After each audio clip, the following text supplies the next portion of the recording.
Hey everybody, Tim from Shui Media here with a special announcement.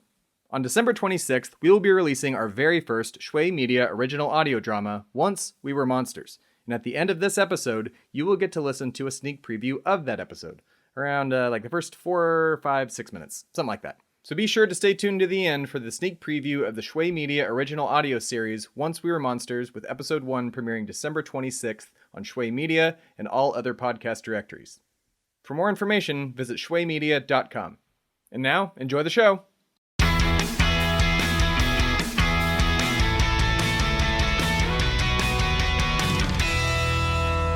It's time for a Shui Media podcast. Disclaimer. The views and opinions expressed in the show do not necessarily reflect those of Shui Media or any subsidiaries. The program may contain strong language not suitable for young audiences.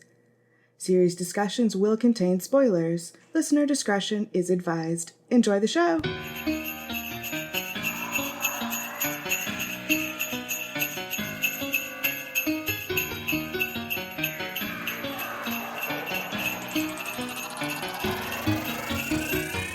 Ho, ho, ho!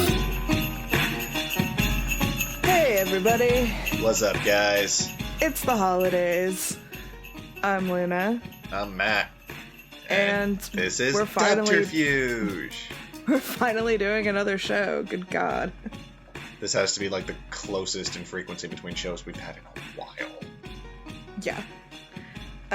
But it's mid-season. And it's also almost the holidays. So I'm wearing a Christmas sweater. Which is actually a Die-Hard sweater. Has like a Christmas tree and the Nakatomi Tower and a bunch of like helicopters, and it's insane and I love it. Was Bruce Willis wearing cargo pants in that movie? I forget. Because if he was, then I'm extremely festive right now. If not, then I'm not. I always thought it was like jeans and a tank top, but I know it was a tank top. I thought it was cargo pants. I'm gonna pretend it was cargo pants and say I'm festive from the waist down. Sure. Take that as dirtily as you wish. So not only is it the holidays, it has been a decade, apparently. Yes. Which is insane to think about. Extremely. So we thought, why not do our favorite anime of the decade from the last... Yeah. From 09 to 19 or... Now. Yeah, from 09 till December 16th, 2019. Exactly. This was extremely difficult. We both had a really hard time narrowing everything down because there are a lot of shows. There's a lot of really good shows. I couldn't even get it down to what we had agreed on, so I said that there was a tie for 10th place. Especially between like 2012 and like 2014, I was just like, fuck, there's so many good shows. The 15, 16, 17 seasons were what, and that 14 from 14 to 17 was what really where the shows that I loved happened. Most of them, anyway. Okay, so really quick, we're gonna list some honorable mentions. Oh, we're starting with those? Okay, one sec. Yeah. I brought visuals, even though this is just audio. Yeah. Someday, when we figure out how technology works, we will record ourselves and do it. We'll finally put our ugly faces online for y'all to see. I mean, mine's already on Twitter, but yeah. This time our faces will be moving, and words will be coming out of them, hopefully. But for now, we are sticking just with, audio. Okay, so for honorable mentions, do you want to start? Are we doing like all three? Each of us does all three at once, or I do one, you do one, I do one, you do one. Yeah, let's just alternate. Okay, I will start. I'll start with the strongest honorable mention first. Pop Team Epic. Bob Epic Team. Bub didn't need Or me. my favorite is how they say it in the Japanese when it goes into the Bob Epic Team and it's like Bob me. Yeah. Or like Barbie me. Yeah. It kills me every time. This show was a different kind of anime. Ian Sinclair put it best when he said it is the robot chicken of anime and video games. It's just completely demented and I love it. As like in terms of like actual show and story structure, it's WTF, but in terms of like actual wacko content, it is brilliant, perfect genius. Yeah, so this show is based on a 4-coma panel. Sorry, 4-coma manga. Coma means panel. But basically, it's, just like 4 panels, and it's just basically a bunch of gags. And they reference like all kinds of pop culture from like Japan and some Western culture. But yeah, it's just the 2 main characters are Pipimi and Popko, and one is short and has little pigtails and gets very angry, and the other one has a very, very, very long neck and like long purple hair and a big red bow. And it's and she's like the evil overlord show. of the show. Like she's like the evil boss basically, in a good way, sort of. Yeah, and I really want to be a PP me, but I know inside I am actually Popco. Yes. And really the one thing that stands out is it's different actors. It's 2 12-minute segments. Each segment, you see the first 12 minutes, and then it's the same 12 minutes again. Some of them are slightly changed, but they're different voice actors. Each episode goes through 2 sets of voice actors for the characters. First it's 2 women, and then it's 2 guys. Though Justin Briner played alongside Colin Klinkenbeard in like the first or second one, so it's like 1 extra guy, but who's counting? And it's the same things, just guy voices coming out at the second time. Yeah, it's just really silly and funny, and it spawned like a whole bunch of memes. Oh, the memes were legendary. It's just like if memes were a show, basically. It's shitpost the anime. Pretty much. And I love it so much. And I learned this from Chris George. There's like a reason behind every single pairing, that he has. Like either they're like friends in real life, or they're well known, or they're like well known as like an acting duo. Like he's had like Jamie, or they just happened to be there that day. Yeah, or like Jamie Markey and Monica Rial were a duo. Sean Brina and Trina. Brina and Trina, RL besties. Sean Schemmel and Michael Sinter-Nicholas, they go way back. Then like there's like references to other anime, like Colleen and Justin is an obvious My Hero nod, since it was going on at the same time. And then you could, thanks to the Dallas talent pool, you can probably find a lot of commonalities, but it's usually because like they were in a big show together, or because they're friends in real life. Like Wendy Powell and Cynthia Kranz are best friends in real life, and they were one of the segments. Yeah, and then they also pulled in actors from LA, like JYB is in one segment, Cherami is in a segment. Michael Sinter Nicholas and Sean Schemmel I mentioned. And oh god, just so many. They pulled from all over, because even Emily Neves and Jessica Calvello were like one of the last episodes.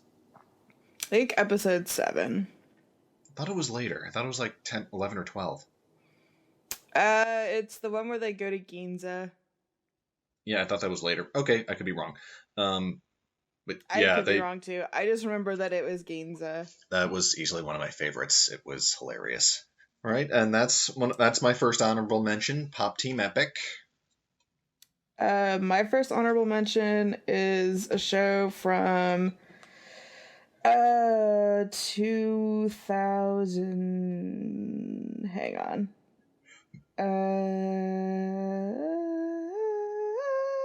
I should just say, for posterity's sake, Pop Team Epic is 2018. Sorry.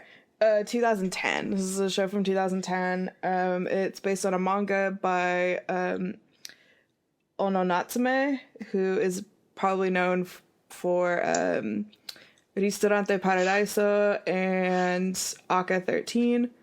And this is like one of her first stories. It's called House of Five Leaves. It is a gorgeous show. I think it was animated by Manglobe way back in the day. Rest in peace, Manglobe. Pulling out from Manglobe. It's basically about a Ronin samurai who ends up working for a kind of a shady guy. Or a guy who seems kind of shady.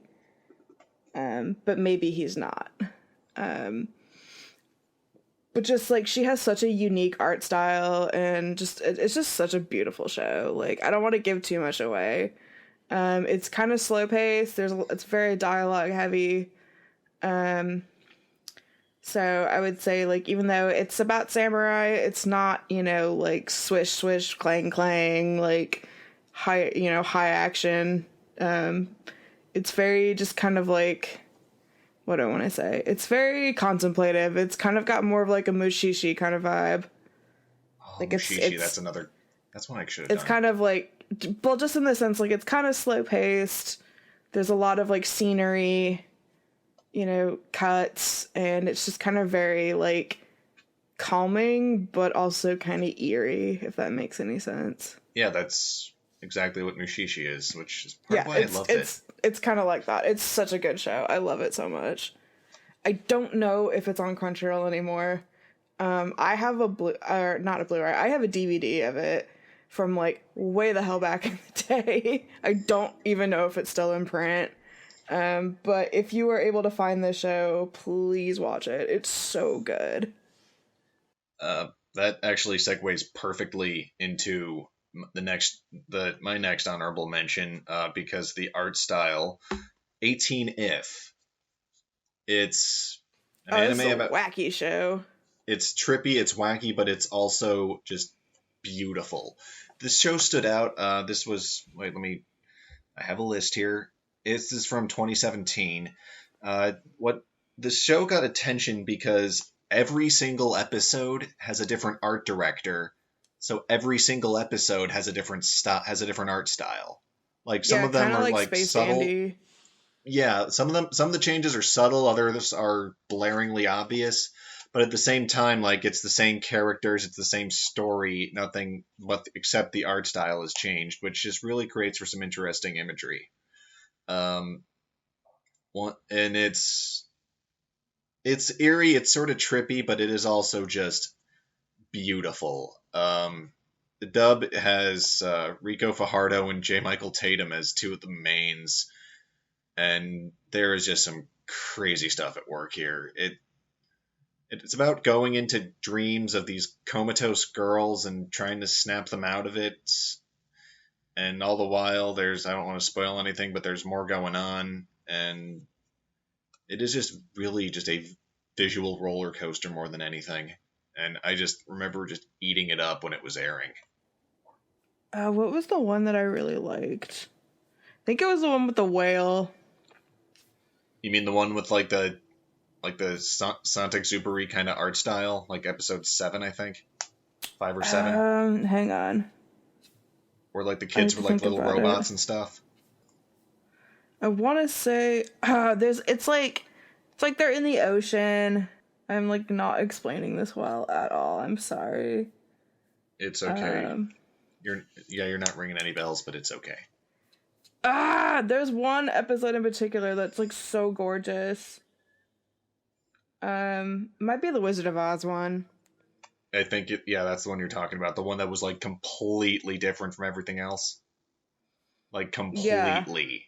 Yeah, that's the one. That was Yeah, episode that one's 5 or amazing. 7, I think. That one was visual. That one was easily the most visually stunning. Yeah, it's like a paper craft CG Wizard of Oz. It was Yeah. so stunning. I remember what really jumped out was because it didn't start that way. It was like normal art style or close to it, and then once they entered the dream, that was when it changed and just jumped out at you. So as far as I remember, the production history for 18F is that it's like a mobile game adaptation. I believe Koji Morimoto was involved in some way at the studio formerly known as Gonzo. But yeah, basically it's like girls with like real life problems fall asleep due to like sleeping beauty syndrome, and then like Potato Coon basically like inceptions their dreams and solves their problems. Pretty much, yeah. And you get to hear J. Michael Tatum like sing a song about curry rice that is just masterful. Which is even funnier because Jay cannot sing.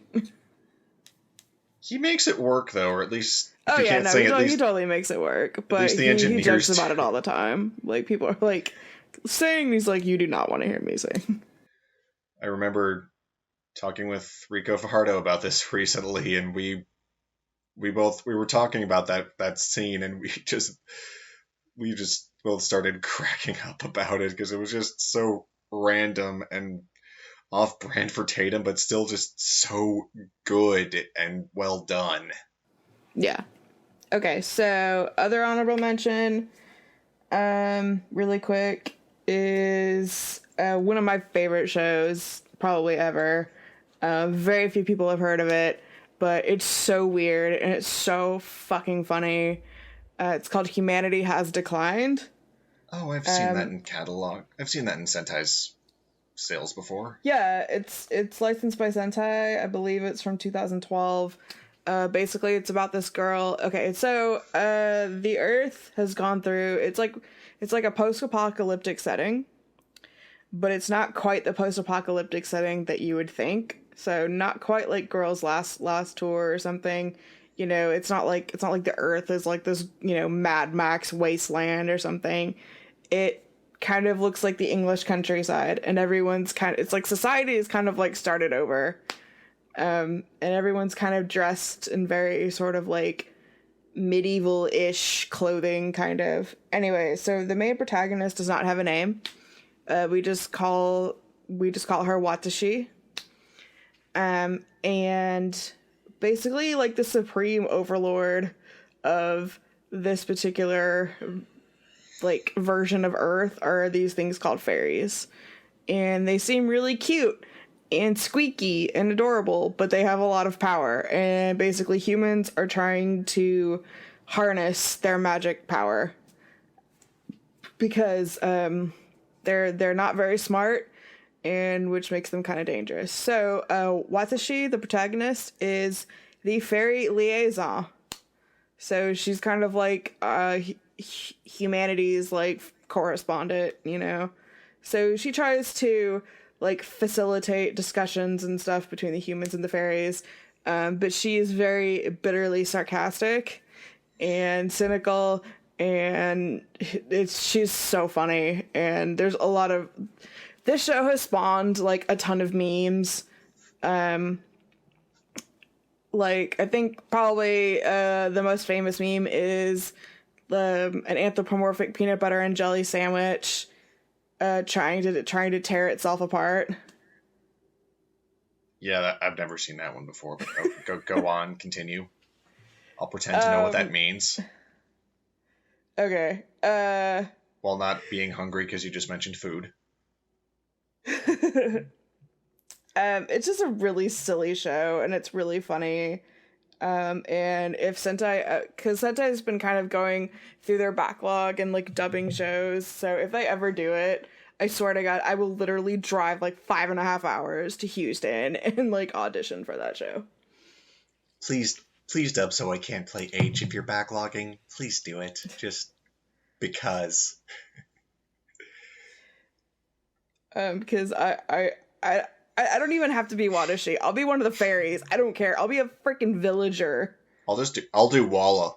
I have no problem doing Walla. Just put my name on the credits. I'll be like a small woodland creature. I'll be the guy who burps randomly one time. It's just a really silly show, and it's so funny, and very few people have heard of it, but it's on High Dive, so go watch it. Like, seriously, go watch it. It's so funny. It's so weird. If you're into like really weird, satirical, cynical humor, kind of like Pop Team Epic, this would be a really good show for y'all. So like, go watch it. And I believe it's still on Crunchyroll. Oh, actually, one caveat. It is not in chronological order.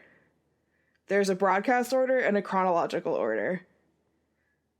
So if you're the type of person that likes to watch things in broadcast order and kind of figure it out, kind of like with Princess Principal and Haruhi Suzumiya, then you can go watch the first episode on Crunchyroll and High Dive, but do not read the comments. However, if you do want to watch it in chronological order, then watch the first episode and then scroll down to the comments, and they give you the rundown of how you're supposed to actually watch it. So, good to know. I've watched it in both orders, and it's all enjoyable either way. And that's another perfect segue into my next one, because speaking of stories that jump around a lot, my final honorable mention is Erased. Oh boy. This one came out in 2016. It's about a guy who can travel back in time, and basically he has to save a friend from being murdered. And there's a whole crazy, beautifully written, although kind of simple story that goes with it. Endearing characters. You find yourself cheering for the main guy the whole time.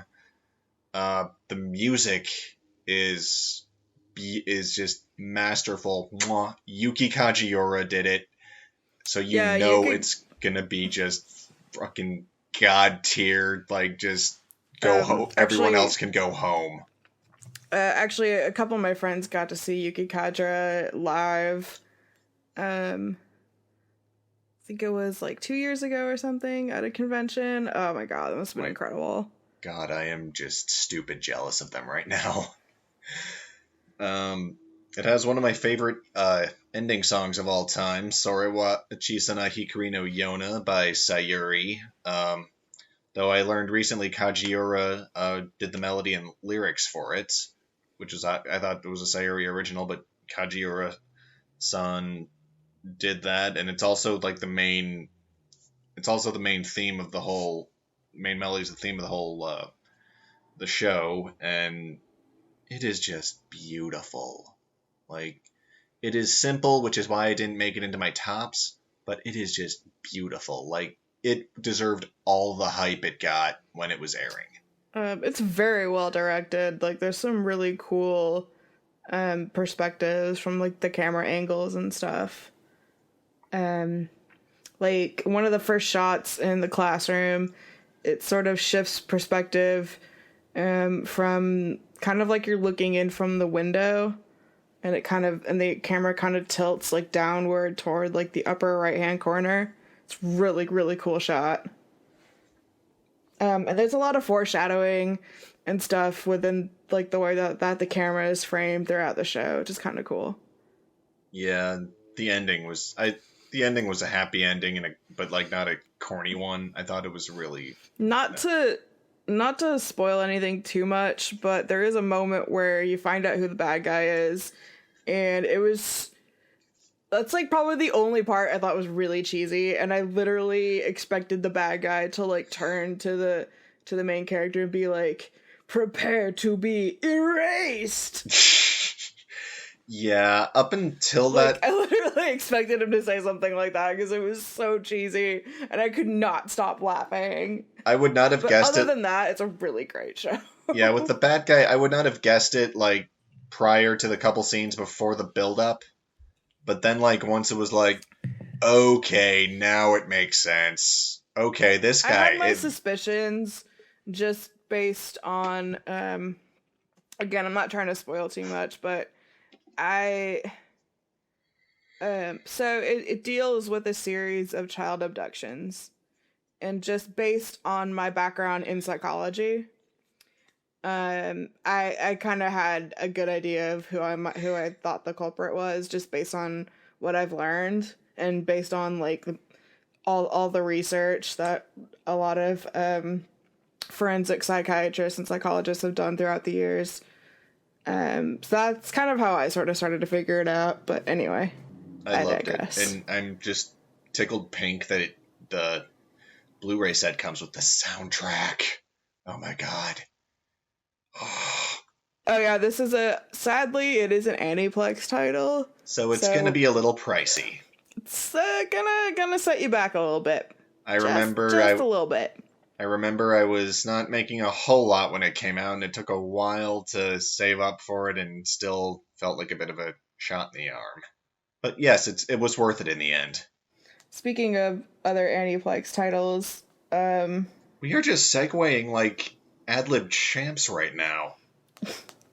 I can't remember if this was a 2017 title or a 2016 or a 2017 title. I can't remember completely off the top of my head. But anyway, the point is, it did come out within the last decade. And this is also one of the few Aniplex titles that I have bitten the bullet and bought the Blu-rays for. I have done that precisely twice. I might do it again with The Promised Neverland and maybe Rascal. We'll have to see. And I can tell you, especially from the second season, it is so fucking worth the price, because holy shit, the animation is amazing. Anyway, the show is called March Comes In Like a Lion. It's written by the same author as Honey and Clover, and you can kind of tell by the art style and that everyone kind of looks like the sad face emoji, but it's such a beautiful show. It's about this kid who plays shogi, which is a game.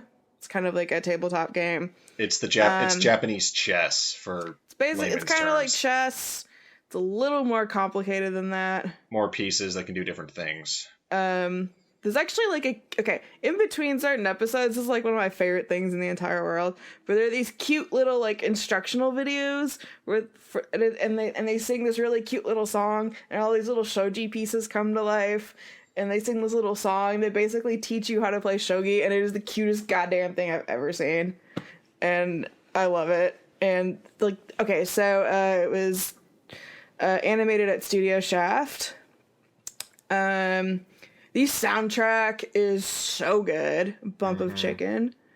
And yeah, it's just this show is so good, y'all. Like, it's okay, and I cannot stress enough how gorgeous the animation is, especially on these Aniplex Blu-rays. Like, it was not cheap. I spent way too much fucking money on it on both seasons, but I can tell you, the second season especially looks even better than the first. The second Holy season fuck. was like also 100 times heavier than the first. Holy crap. Oh yeah. So this isn't exactly Jesus. like a happy la la la show. There's a lot of really No. heavy emotional moments. But they're really, really beautifully done. It deals with a lot of heavy stuff. Bullying, depression, all the fun stuff of high school. If you couldn't sense the sarcasm in there was a fuck ton of sarcasm in there. One thing that I really liked about it was how they sort of used as how they used shogi as sort of like a coping mechanism for depression. Like it let him take his mind off his own head and focus on something that like required all of his brain power and thinking, and that sort of like, and that was like how he coped. It's sort of, I'm sort of making a comparison of that and uh I forget his name, but the main character in Your Lie in April, of how he overcame used the piano to sort of overcome and come to terms with his mom's death. It just, I really liked how they used shogi in that way. Yeah. Yeah, honestly, I would say the second season is way heavier than the first. Just from what I haven't seen it in a while, but from what I remember, that was like a lot to take in. Yeah, there are moments where it gets pretty intense. Not gonna lie. Dark. But it's so good, and the dub is incredible. Like, it's so good. It's so good. I mean, it's spectacular in both languages, but the dub is really, really, really good. Yeah. So yeah, that's it for my honorable mentions. So shout out to those shows. Yeah. Most of these shows are available on Crunchyroll and Funimation and High Dive. And a couple of them even on Netflix. Yes. All right, and now for the top 10. I should say we first were gonna do top 5, then I couldn't narrow it down, so we were like, okay, top 7, Top and then 7. you were just like, no, top 10 and 13 honorable mentions, and I said, okay, but 10th place for me is gonna have a tie. So yeah, that's how indecisive we are. Well, see, I didn't really rank them in any order. I just kind of did them by year. Mm-hmm. You were far more systematic than I was. I just chose my favorites from like the last decade. You actually went and picked like one anime from each year. Yeah, I tried to pick my favorite from that year. Yeah, it was very, very hard, but I think I narrowed it down. I just chose all of my favorites that thankfully have all come out in like the last 10 years. See, if I tried to do that, I would have run into your problem, and it just would have never ended. And then we would have ended up with, like, a top 50, and it still wouldn't have been enough. And then the show would have been, like, 4 hours. At best. Like, at least minimum. 4 hours minimum. You would, like 3/4 of the way in, you'd be, like, hear us crying at, like, 3 in the morning, saying, and on to show number 82. I'm going to start with, like, thankfully, I was able to include my top 5 shows ever, so I'm going to start off with those. To start off, it's No Reen. Is that the one that's tied for 10? No, these are no longer in any. These are my top 5, and the 10s we'll get to later.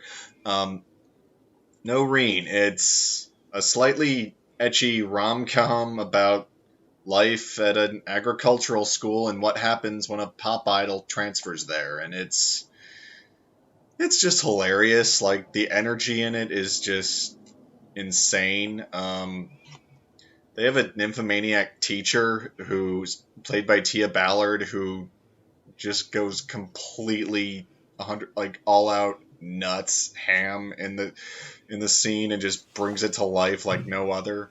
If you've seen the new Fruits Basket, imagine Kagura, like, times 10 and really thirsty. That is Tia's character, Miss Becky Natsumi, in this. And then there's it's a really good cast too. One of Derek Snow's first roles too. It's just a blast and a half. If you like school comedies with a little bit of romance and just some self-aware, like, ridiculously pointless but self-aware fan service, watch No Reen. It is hilarious. I can't really describe it all in detail without giving away spoilers, but it is. I just cannot recommend it enough. Oh, and it's a Jade Saxon Austin Tyndall collab, which are a big deal to some people since they've done a lot of collabs.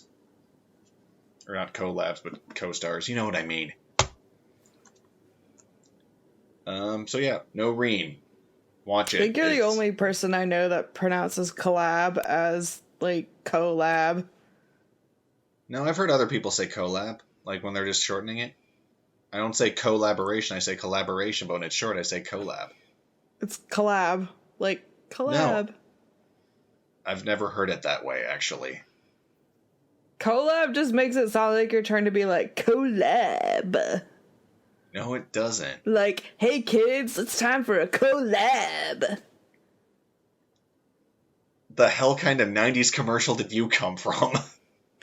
I don't know, you're the one pronouncing it all fucking weird. What kind of 90s commercial do you come from, Mr. A Gushers Collab? commercial, thank you. Anyway. Maybe you should get on to yours, come on. I'll make fun of something you say next. This show talks about, since it is Monday, Garfield's least favorite day. I had to go into work early, so it's my least favorite day too. And this show kind of references a particular Monday. This show came out in 2009.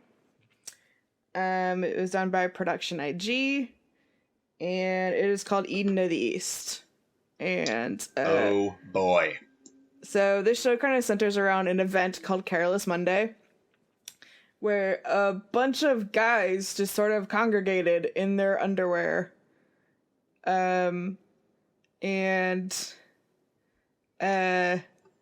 Without spoiling too much, events transpired. But anyway, so basically, it follows around our two main characters. So one is I believe she's a college student. And I think she's actually played by Leah Clark. It's Leah Clark and Jason Liebrecht. Yeah. People think that it's Stephanie Shea, but Stephanie Shea actually plays somebody else. And there's also ANN and IMDb and Wikipedia, so you can actually look up to see that it really is Leah Clark. Just saying. But basically, this is also one of the few shows that takes place sort of in America. But essentially, we follow our main character, Saki Morimi, as she visits New York and Washington, D.C. for a graduation trip. And then she encounters a naked Japanese man outside the White House, holding a gun. And shenanigans ensue. And he has no idea how he got there. Yeah, he has, like, complete amnesia. And it turns out he has a cell phone, but it's a very special kind of cell phone. It's and it gives him instructions and a very special credit card. So essentially they find out that he is a noblesse. Actually, no, he's called a seleção, which is a Portuguese word. And they are given 10 billion yen to save Japan in some way. And I guess he was one of the people chosen. His name is Takizawa, by the way. The Akira Takizawa, the mysterious naked man. But yeah, it's...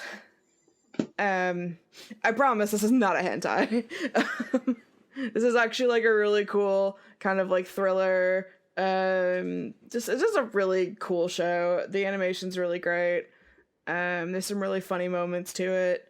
I think Aaron Dismuke voices a character named Panties. But yeah, it's just a really cool show. It's a lot of fun. And I really love the story. And fun fact, the opening music, it actually had to be changed, which is really shitty. But initially, in the Japanese run, and I guess if you find a way to pirate it. But please Don't don't. pirate it. You can watch it on. Pretty sure you can still watch it on Funimation. No, but here's the thing: if you want to hear it with its original opening, you may have to pirate it, but please don't. Don't but pirate. You can. But I think you can actually watch the opening sequence, at least just the opening sequence, on YouTube. But it used to feature an Oasis song called "Falling Down." Oh. And that used to be the opening, but due to copyright, Funimation had to change it. That sucks. Which is really shitty because it is such a good song and it fits. Just like the opening sequence, it just fits so well. So it's kind of sad that they had to change it, but yeah, it's like one of my favorite opening sequences too, because of that song. So, but yeah, Eden of the East. Highly recommend. It's a really cool show. It's a really fun show. Your turn. All right. This is another one that came out in 2014 that starts with no. Nobunagun. It is. The show is absolutely batshit in so many ways. But I loved it. If it weren't for Jade Saxton, I would probably not recommend this show at all. Oh, we are no longer friends. She absolutely friends. Kills it. We are no longer friends. Everyone kills it. Basically, what happens is there are these... I literally just said that I loved it because of her, okay? Okay, I loved it for more than that reason. Anyway, let me do the spiel already. God. It's a story about this teenager who discovers that she carries the genes / soul, sort of Oda Nobunaga, and she, along with other teenagers who have other historical figures' souls within them, need to band together to face these creatures from the deep and kill them off. They're basically aliens that came from the bottom of the sea, and they have to... They're trying to invade. They're called evolutionary invaders. And there's like this alien-looking kind of Iron Maiden-looking thing, and it's an action comedy. The joke is because she's Nobunaga and her power manifests as a rifle, Nobunaga gun. Heh. And cast is awesome. Another Jason Liebrecht show. Speaking of tying that back to Eden of the East, and he plays Jack the Ripper. Yes, it is just a fun show to watch. Like, it is a lot of fighting and comedy and some awkward but hilarious fan service. And yeah, like it's really stupid, but it's so funny and it's so fun. It's just like, just like kick back and laugh at stupid shit for a while. Kick back, relax, enjoy the shoot 'em ups and fights, and laugh at all the crap that happens in between. Pretty much. Jade Saxton absolutely kills it. It was directed by Chris Bevins, who just handled it brilliantly. And yeah, it's just a lot of fun to watch, and it blew me away the first time I saw it, and that's why it's one of my favorites. Yeah, I kind of saw it on like a whim, and I was like, well, this looks stupid. Let's watch it. And so I did, and I laughed a lot, and it was really fun. And then I told my other friend Matt to watch it, and he was like, I don't know, and I was like, no, Jade Saxton's really, really good. And so we did, and then and now he's a believer. I sort of found out about it the same way. I was at a convention, might have been Anime Central, several years back, and I'm just browsing, and I see like someone holding a copy of it, talking to one of the vendors about it, and I'm thinking, okay, looks interesting. I like put it in the back of my head. Then a couple weeks later, I'm bored with nothing to do on a Thursday, and I thought, you know what, I'll check out that show, Nobu, what's it called? Yeah, Nagun. And the rest is history, because it was one of the greatest it was one of the greatest whims I ever had, and now it's one of my favorites.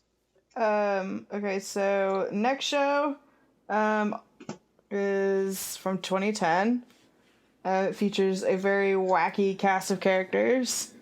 It's not dubbed, sadly.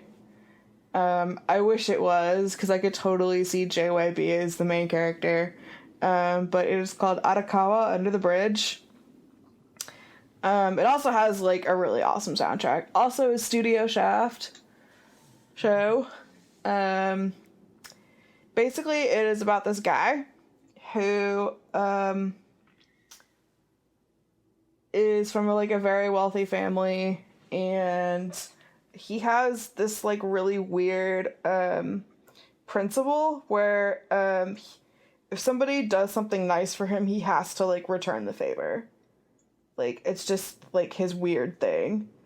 And he's, like, also, like, kind of OCD about cleanliness. Sounds like Clean Freak Aoyama-kun. Yeah, but this is, like, way the fuck better. Okay, good. So basically, it follows the main story of Ko Ichinomiya, who is also nicknamed Briku. Basically, he doesn't, and so yeah, he doesn't want to be indebted to anybody. So if anyone does anything for him, he immediately has to return the favor. However, one day he falls off a bridge and into the river below and almost drowns. It's not a very tall bridge. So he was actually okay, but he can't swim very well. So then, suddenly he finds himself being rescued by this really beautiful girl named Nino. And so of course he has to find a way to return the favor, because he cannot be indebted to her. So basically, and she tells him that in order to repay her, he needs to become her wife. I mean, he needs to marry her. And he's like, okay. Turns out she actually lives with a bunch of other homeless people underneath this bridge. So basically they get married in quotations, and he ends up living under the bridge. And meets like a really wacky cast of characters. It's just a really beautiful show. Like, it's really funny and super wacky and out there. But then you also kind of learn, like, I don't know, I think it puts a really interesting perspective, especially on homeless people. It's like, they actually aren't, in some ways, it's like they've actually kind of formed their own little special community. And in a way, it kind of shows you, like, it doesn't matter what background you're from, if you're poor, if you're rich, if whatever, we're all kind of a little bit wacky, regardless. And it's just a really, really cool show, and the soundtrack is fucking amazing. That homeless community thing you mentioned reminds me of the same idea that we saw in Hinamatsuri. Yeah, actually, yeah. I would say the humor is pretty similar to Hinamatsuri. It's just really out there and wacky, and it's just such a cool show, and I love it so much. All right. This show is also in 2010, but a lot darker, figuratively and literally. Next one up for me is Shiki. We did an episode on this, if you want to scroll back after this one. Yes, so since we did an episode on it, there's no need to talk about it. Moving on. Just kidding. Yeah, well, we'll talk about it a little bit, but if you want to hear more in depth, check out our episode on it. It was a Halloween episode from like 2 years ago, but...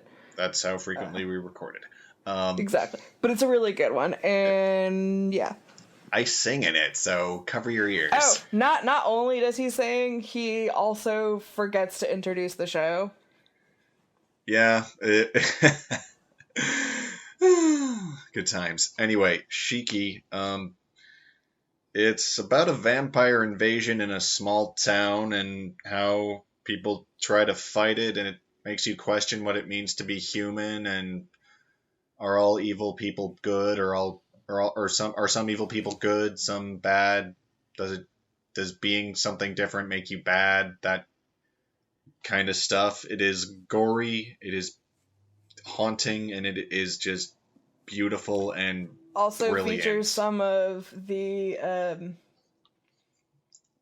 like the fashion and the hairstyles in this show could be like especially it could be like a scientific study.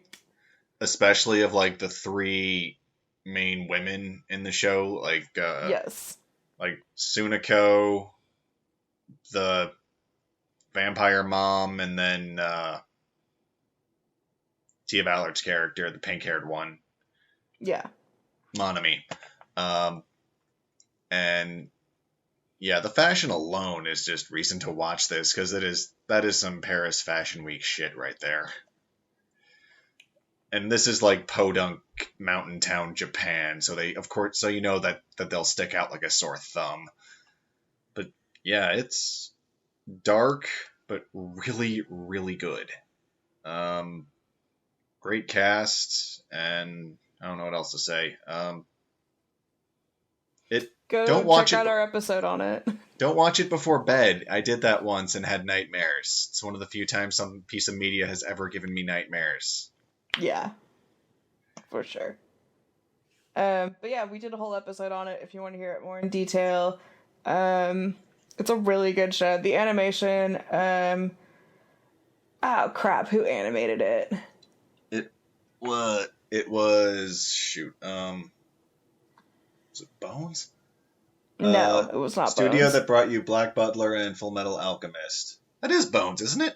Crap. No. I mean, it is, but it's not. Hang on. It was animated by Dalme. Dalme. Okay. Dalme is... Oh, hey, they did Please Teacher. Wow, that's some contrast right there. And Please Twins. Makes sense. And Strawberry Marshmallow. I'll pretend to know what that is. And Hanokyo Maid Team. And Deers. I'll also pretend to know what that is. They also did the OVAs Please Teacher, Secret Couple, and Please Twins, The Summer Never Ends. I liked the Please Teacher OVA better than the Please Twins OVA, and that's all I'll say. Moving on. My next show is from 2011, and this is probably one of my favorite shows ever. I like pretty much binge watched the entire thing when I first saw it. And I've watched it like 50 times ever since. I have the Blu-ray of both Coors and the movie. I wish it was dubbed. It kills me that it's not. This is from PA Works, and it is called Hanasaku Iraha, or Blossoms for Tomorrow. It's such a beautiful show. Basically, it is about a girl named Ohana. Yes, that is her name. Ohana means family, and family means no one's left behind. Basically, it's about a girl who used to live in the big city, and her mom is kind of a piece of shit, and decides that she's gonna go run off with her new boyfriend, and leave her daughter to go live with her grandma. Because, that is totally the responsible parent thing to do. But we wouldn't have anime if we didn't have asshole parents and irresponsible parents. It turns out Grandma owns an old-fashioned ryokan, which is like an old-fashioned hot spring. And so she goes to work there, and she meets a very colorful cast of characters, makes some new friends, and it's kind of like a really sweet coming-of-age story. The animation is absolutely gorgeous. It was directed by Masahiro Ando. If you don't know who that is, he is known for things like this little thing called Sword of the Stranger. He is like the fight choreography guy. He also directed Snow White with the Red Hair. Yes. He's done a lot of really cool shit. But anyway, yeah, I adore this show. Of course, it's PA Works. Like I said, the animation is absolutely spectacular. There's some really funny moments. And, of course, you have random characters speaking English at random times. But it really makes you want to go to a hot springs resort. Like, I really want to go to a hot springs resort now. I just want to go to Japan in general. So, yeah. I feel the wanderlust. But yeah, I adore this show. It's got some really funny moments in it too. It's just such a really great coming of age story. My favorite character personally is Minko or Minchi, who is the apprentice chef. She is such a massive tsundere, so of course I love her. Yeah, just I adore her to bits. She is an angry little cinnamon roll, and I just want to give her a hug. But anyway, I highly recommend this show. It's all on Crunchyroll. Go watch it. And somebody, for the love of God, license rescue this show, please, and dub it. I don't even care who it is at this point. Just fucking do it. It needs a dub. You heard him, Aniplex. Get on that. It's not Aniplex. It was an NIS of America, I believe. Oh yeah, they have a lot of shit that needs rescuing. I don't think they have the license to it anymore. Thank God, Please Teacher got rescued. Yeah. Anywho. All right. Oh, by the way, this is from 2011. I don't know if I said that. Anyway, go ahead. All right. Both of my next ones are from 2015, and do you want the light one or do you want the dark one first? Surprise me. Okay, good. I'll go light since it's all about surprises. Shimonetta, a boring world where the concept of dirty jokes doesn't exist. Came out in 2015. It is the most well-crafted series of dick jokes I have ever come across in all of my years of being a guy who makes dick jokes. It's like one of those shows where, like, you think it's gonna be a sex gag kind of show, but it's actually a lot more than that. It's about, like, yes, there's sex gags, but it's also, like, argues about freedom of expression and how to act and how censorship can actually be dangerous, since basically it's a world where no one knows how to fuck.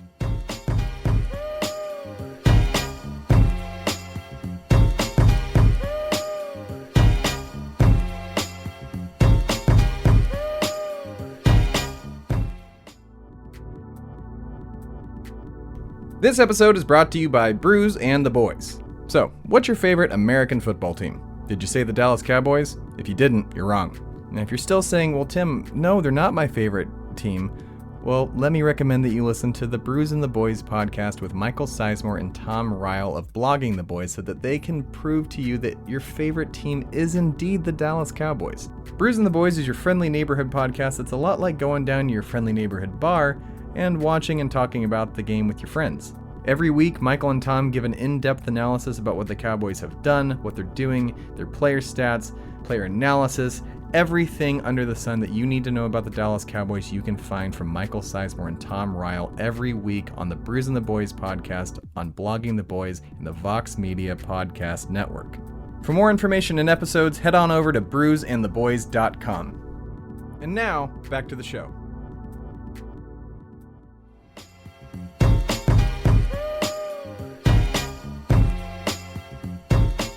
Yeah. Can I say fuck?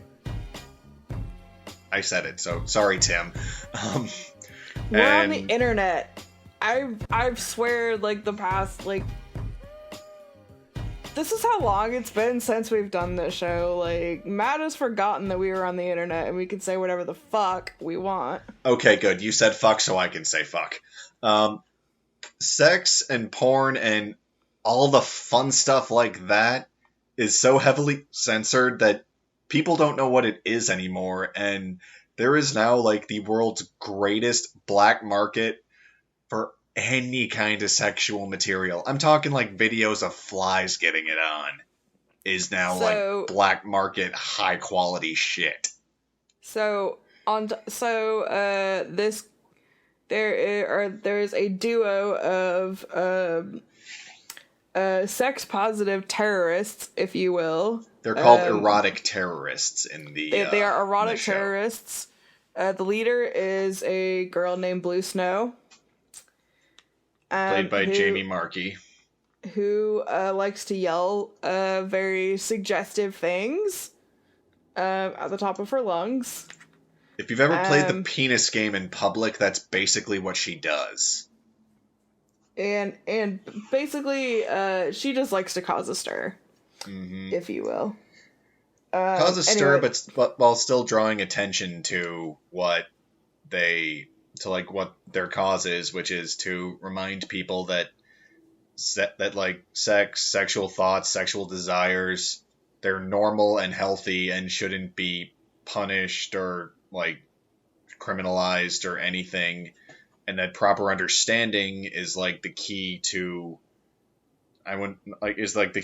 conquering that and like coming together as a society, because if you don't understand sex, then society's doomed, like literally, because the population would drop after a generation because no one knows how to get pregnant anymore. Yeah, pretty much. And they have like bands that like monitor their heart rate and what they say and stuff. Like, so if they say fuck, they get arrested. I'm just. And they all have these like shock collars on them that if they were to like say or think impure thoughts, then they would be faced with certain consequences.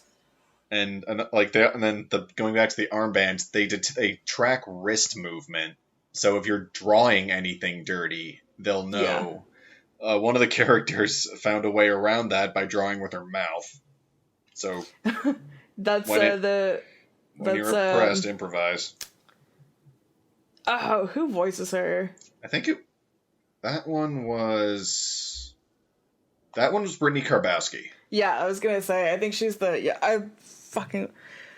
hilariously enough, I think her hair is shaped like a dick. That's a different one. That one's Laura Woodhull.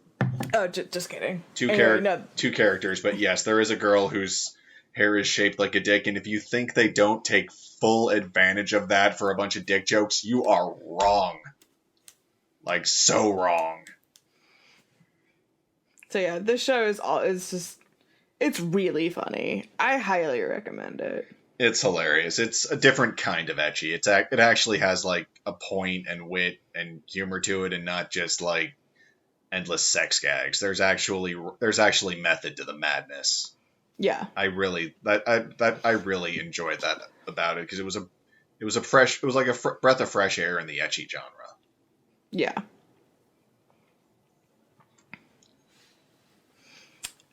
Next show for me is from 2012. This is probably one of my, again, I've said this a lot, but all of these shows are just fucking incredible. It is called Sakamichi no Apollon, aka Kids on the Slope. And what's really special about this show is it is one of the first shows done by Studio Mappa.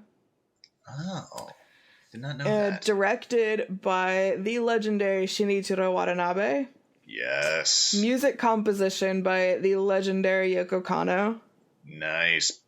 But essentially, it is about these kids. It takes place in Japan in the 60s. And it is about these kids that want to start a jazz band. And it's a really beautiful coming-of-age story. The manga is also really good. I highly recommend reading the manga, but not only just reading the manga, but also listening to the soundtrack while reading the manga, or just throwing on like some really smooth jazz while reading the manga as well, because it's also really fucking good. But anyway, it was dubbed by Sentai. I believe you can watch it on High Dive. The dub... what do I want to say about the dub? Be nice. All of the performances are incredible. Seriously, they're fucking incredible. The performances are amazing. Spot on casting. Totally. However, this was during a time when Sentai hadn't really kind of figured out what it was doing in terms of dubbing. They didn't have a whole lot of in-house script writers. They didn't have a whole lot of directors. They didn't have a whole lot of actors. This was right after they rose from ADV's ashes, so they were still like stumbling around trying to figure out what they were doing. And so there are a lot of technical issues with this dub. But I don't... If you don't know what to look for, I don't think it's that noticeable. Because I actually didn't notice it the first time that I watched it before I learned about all this stuff. And then when I did and I rewatched it, then it was like glaringly obvious. But I think to the average viewer, it's probably not that big a deal. And I do want to stress that the performances are incredible. It's Chris Patton plays them, the main character, Kaoru. The other main character is the big kind of like tough guy is Sentaro is voiced by Andrew Love. And then Rin-chan is voiced by, I believe, I think Rebecca Stevens. Anyway, it's a really, really, really good show. The animation's beautiful. The music is fucking incredible. Like, if you are a jazz fan, I highly recommend this show. And what's even cooler is the way that Yoko Kanno composed a lot of this. She actually had... These are real musicians recording this music. It's not just like they play like a recording of it. These are real musicians in a studio playing this music, and they animated it to that. Wow. So she like scoured Japan for some of like the it's all in the behind the scenes on the Blu-ray. But didn't they do something similar for Mongolian Chop Squad? Or Beck, I should say? I thought they did. That's a production IG show, so I have no idea. Okay, I thought they did. Never mind. As you are. Continue. Sorry. They may very well have. I don't fucking know. But anyway, so they like scoured Japan for like some of the top musicians in trumpet, piano, and drums, and they found them, and it's these three guys. And the way that they recorded some of the music is they actually tried to record them as an ensemble, which is not how music is usually recorded these days. Usually everything is recorded separately. But she wanted it to feel authentic, like it was like there were really musicians jamming together in the same space. But yeah, it's incredible. I highly recommend the show. Kids on the Slope. It's a really, really awesome coming of age story. The music is incredible. It should be on High Dive or on Crunchyroll, whichever you prefer. I know it's on High Dive. I've seen it on. It's come across my Rex before. Please, please, please watch it. It's so good. And read the manga. Because Josei does not get enough recognition, and it should. Right. I digress. Right. Moving on. Mine's sort of doing like a dark light sort of alternation here. My next one came out in 2015. Rampo Kitan Game of Laplace. It's sort of a love letter to Rampo Edogawa, who's who's a really well-known horror mystery author in Japan.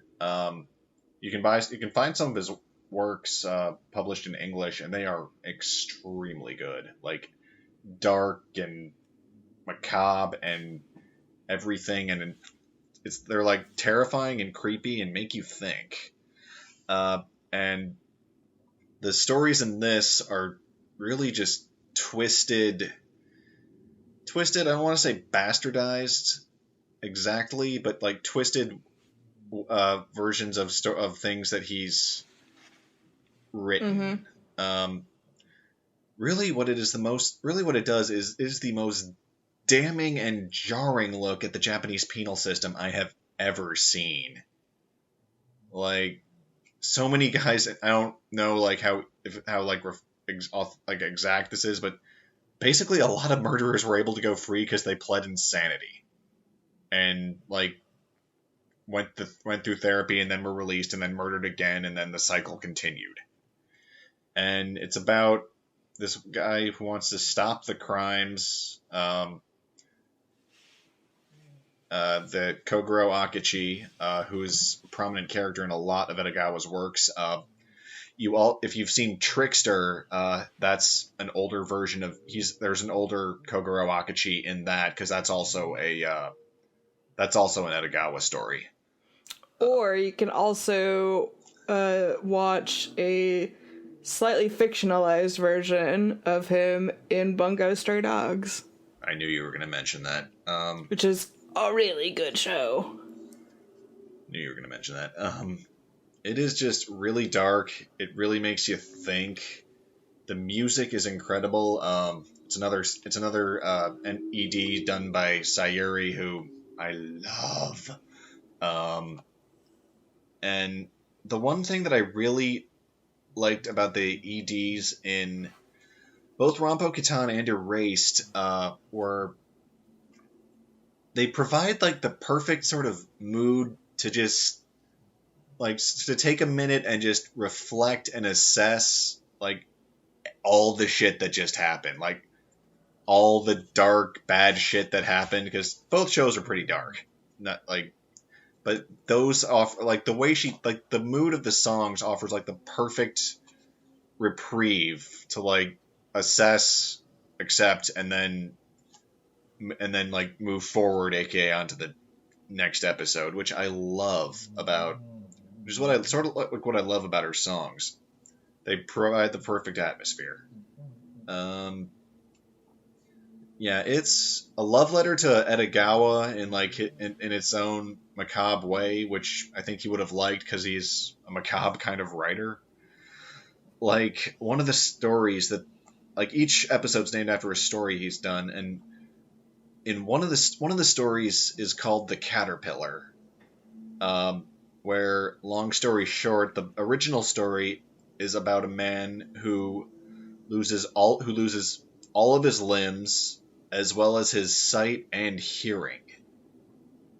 And in the story called The Caterpillar, a murderer gets his limbs castrated and dissolved in acid while he's kept alive on a respirator.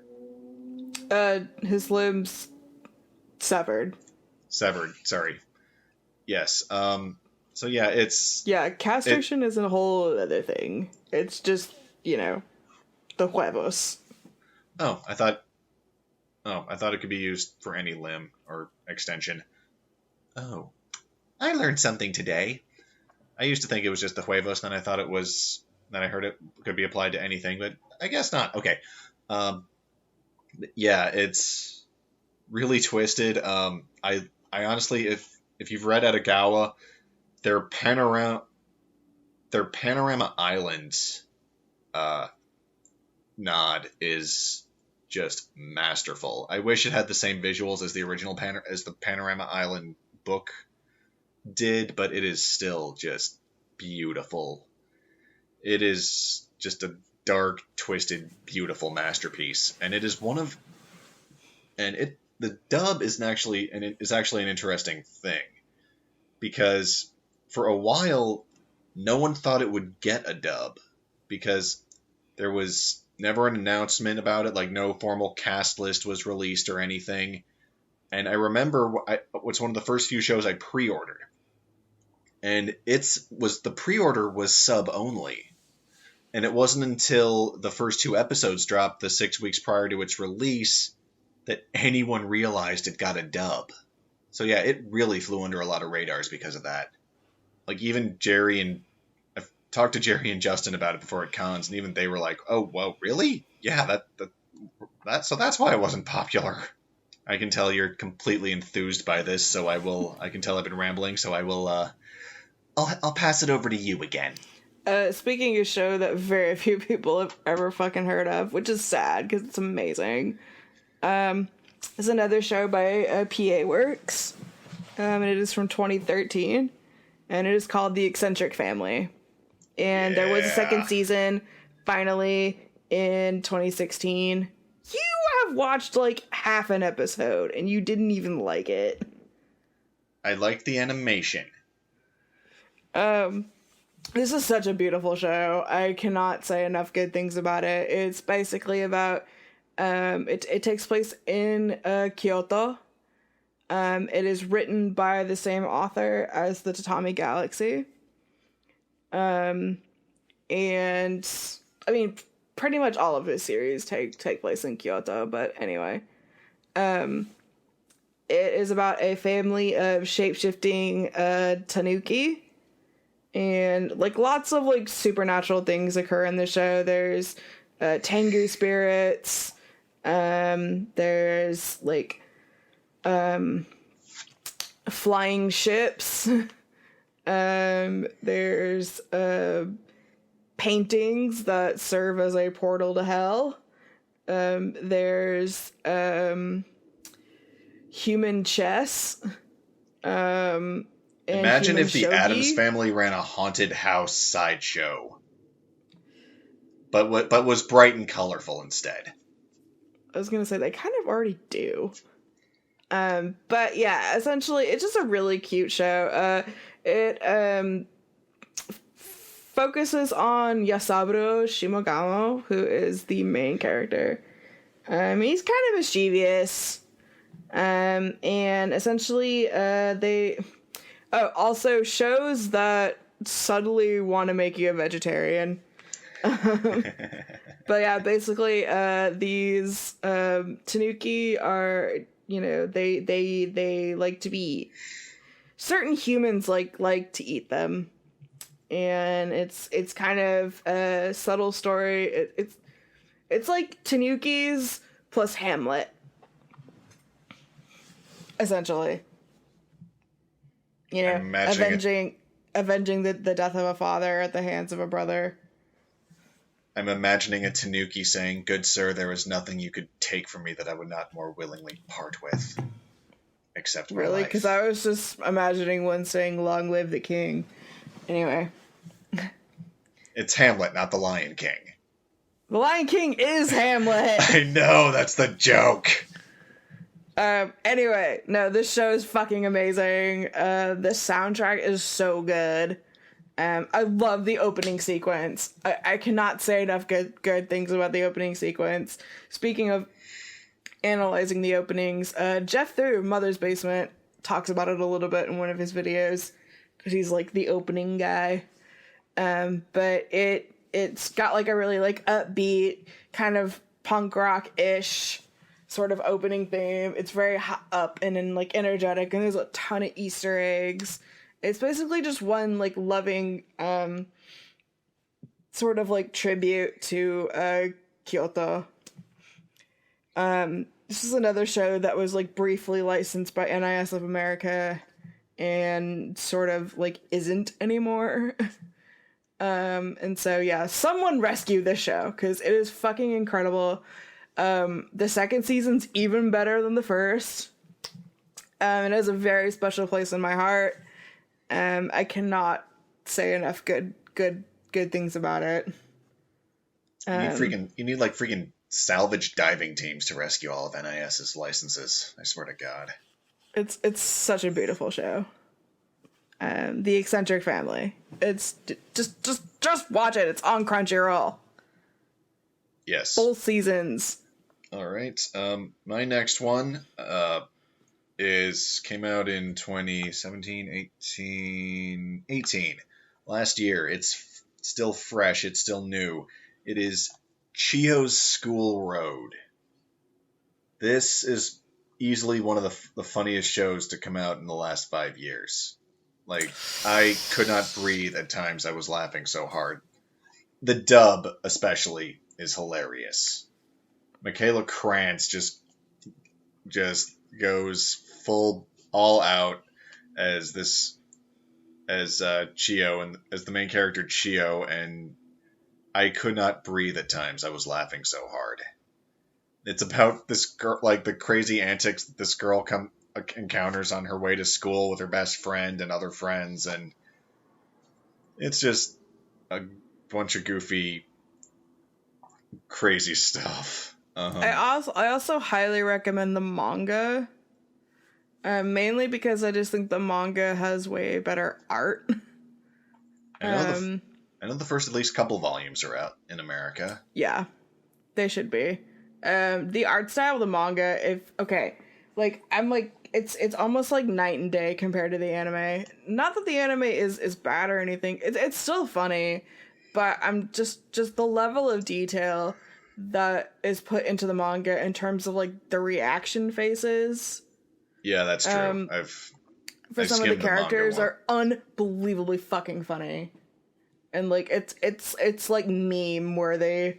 But I would say where in the anime, what they try to do is just kind of like make up for it by kind of doing a bunch of like really like wacky voices to kind of make up for the lack of animation. Yeah, the voices definitely compensate for the animation, but they do it so well, and it is just so much fast-paced zaniness. And it's everything from like getting stuck on the roof of some random person's house to desperately trying to find a place to pee, to playing this really ridiculous game. Kabaddi? To like... Wait, Kabaddi or the butt game?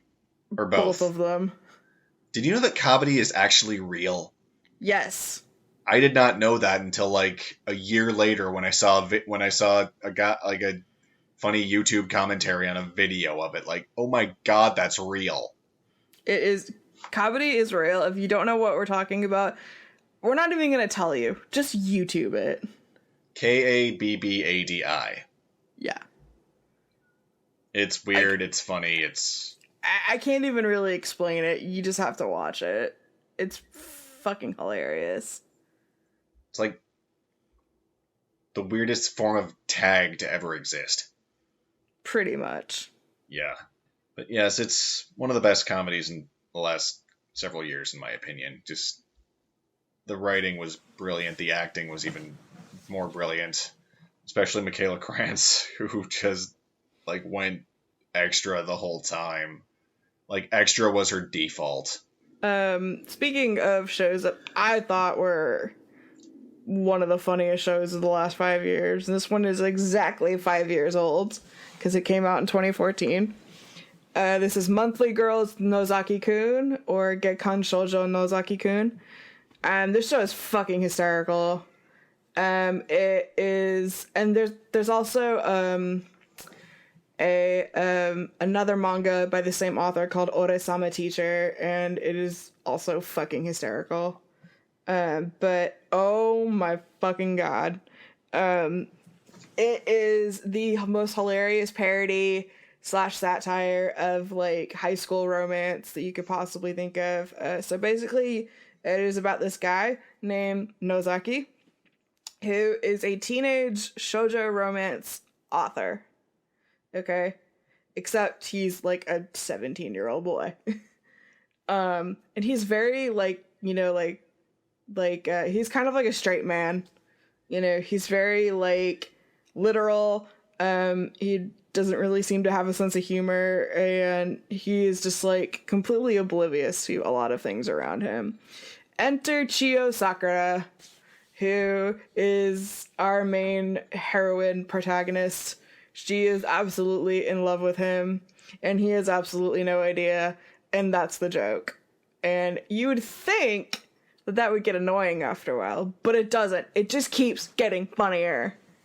And basically the entire show is centered around these romantic pairings that seem unbelievably perfect. But everyone is so oblivious to the fact that they are all perfect pairings, and like that's the joke, and it just gets even funnier. Like there's Monica Rial plays the prince of the high school, who is this like very like really attractive girl who is kind of a little bit more masculine, but she's also like in the theater club, and so the joke is that like she can be very like smooth talking to all the ladies and stuff, but she absolutely sucks at communicating with like boys and stuff.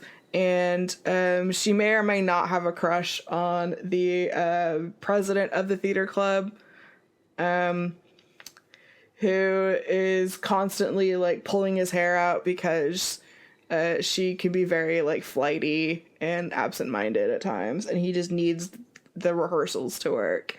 Then you have another pairing with one of my favorite characters in the show, who, and I don't know who does her dub voice. I'm gonna look it up in just a second, because whoever does, shout out to this woman, because holy shit, she is incredible. But she is kind of like, well, she's kind of a hellion, and she's completely oblivious to she coaches the boys basketball team because a lot of them honestly suck, but she's like very Yuzuki Seo. Okay. She is voiced by Joanne Bonasso. Okay. Well, shout out to her because she's incredible. She's done a lot of stuff. Yeah, she's very athletic, and she's very like aggressive, and is like kind of oblivious to reading like certain social cues, and like despite her like rude sort of tomboyish demeanor, she has the most incredible singing voice like ever. Like and so they actually call her Lorelai of the choir club. But she enjoys pestering Waka. And he is, so the joke is he is terrified of her. He's also on the basketball team. He's terrified of her, but and he has trouble sleeping because he's so terrified of her until he hears a recording of her singing, and he's like, oh my god, I finally got some sleep. Who is this beautiful angel? Blah blah blah. And everyone's like, oh, if only he knew. Anyway, I love this show. It's so fucking funny. The dub is incredible. It features Monica Rial. It features Scott Gibbs, who also plays one of my favorite characters, Mikoto Mikoshiba. And Juliet Simmons plays the main character, Chiyo Sakura. And Taimani is Nozaki. Yeah, it's on High Dive. I have the limited edition of the Blu-ray. It comes with a bunch of really cool stuff. It's just a really funny show. It's just everything is just like, oh, and the OVAs are absolutely hysterical. I won't give them away. But it's just twice the shenanigans, and yeah, I cannot say enough good things about this show. I laughed pretty much the entire time, and the opening is very catchy, and it's the same studio and the same producers as Tadakun Never Falls in Love. Oh, that's a good one. It's even the same band doing the opening in both those shows. So, right. Yeah, I love that show so much. Right. Please watch it. My next one's a show that we did, well, that I did on this show. You weren't present for various reasons. And I think I was sick, actually. Probably. Well, because if it was 2017, no, excuse me, if it was winter, or if it was 2018 around December, or throughout most of it, I got really, really, really sick last year. Throughout like most of the winter break, and it really sucked. Right. Anyway, this was my anime of the year of 2017. Kyle Collins and I did an episode of it. Oh yeah. Here, I did get really sick. Yeah, it is World End. What are you doing at the end of the world? Are you busy? Will you save us? I just need to gush again about this show. It's a tragic romance, like simple enough, like the basics, and then it expands on some of the lore in the world to just build that up. But just the visuals and especially the music are some of the most stunning and compelling things I have ever seen in a show. Is this a White Fox production? I don't know, honestly. I forget. I want to say it was White Fox.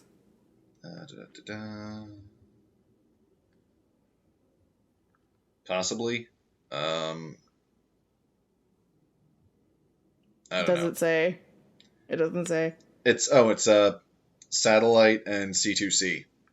Never mind. I was thinking of something else. Yeah. And honestly, you know what I was thinking of?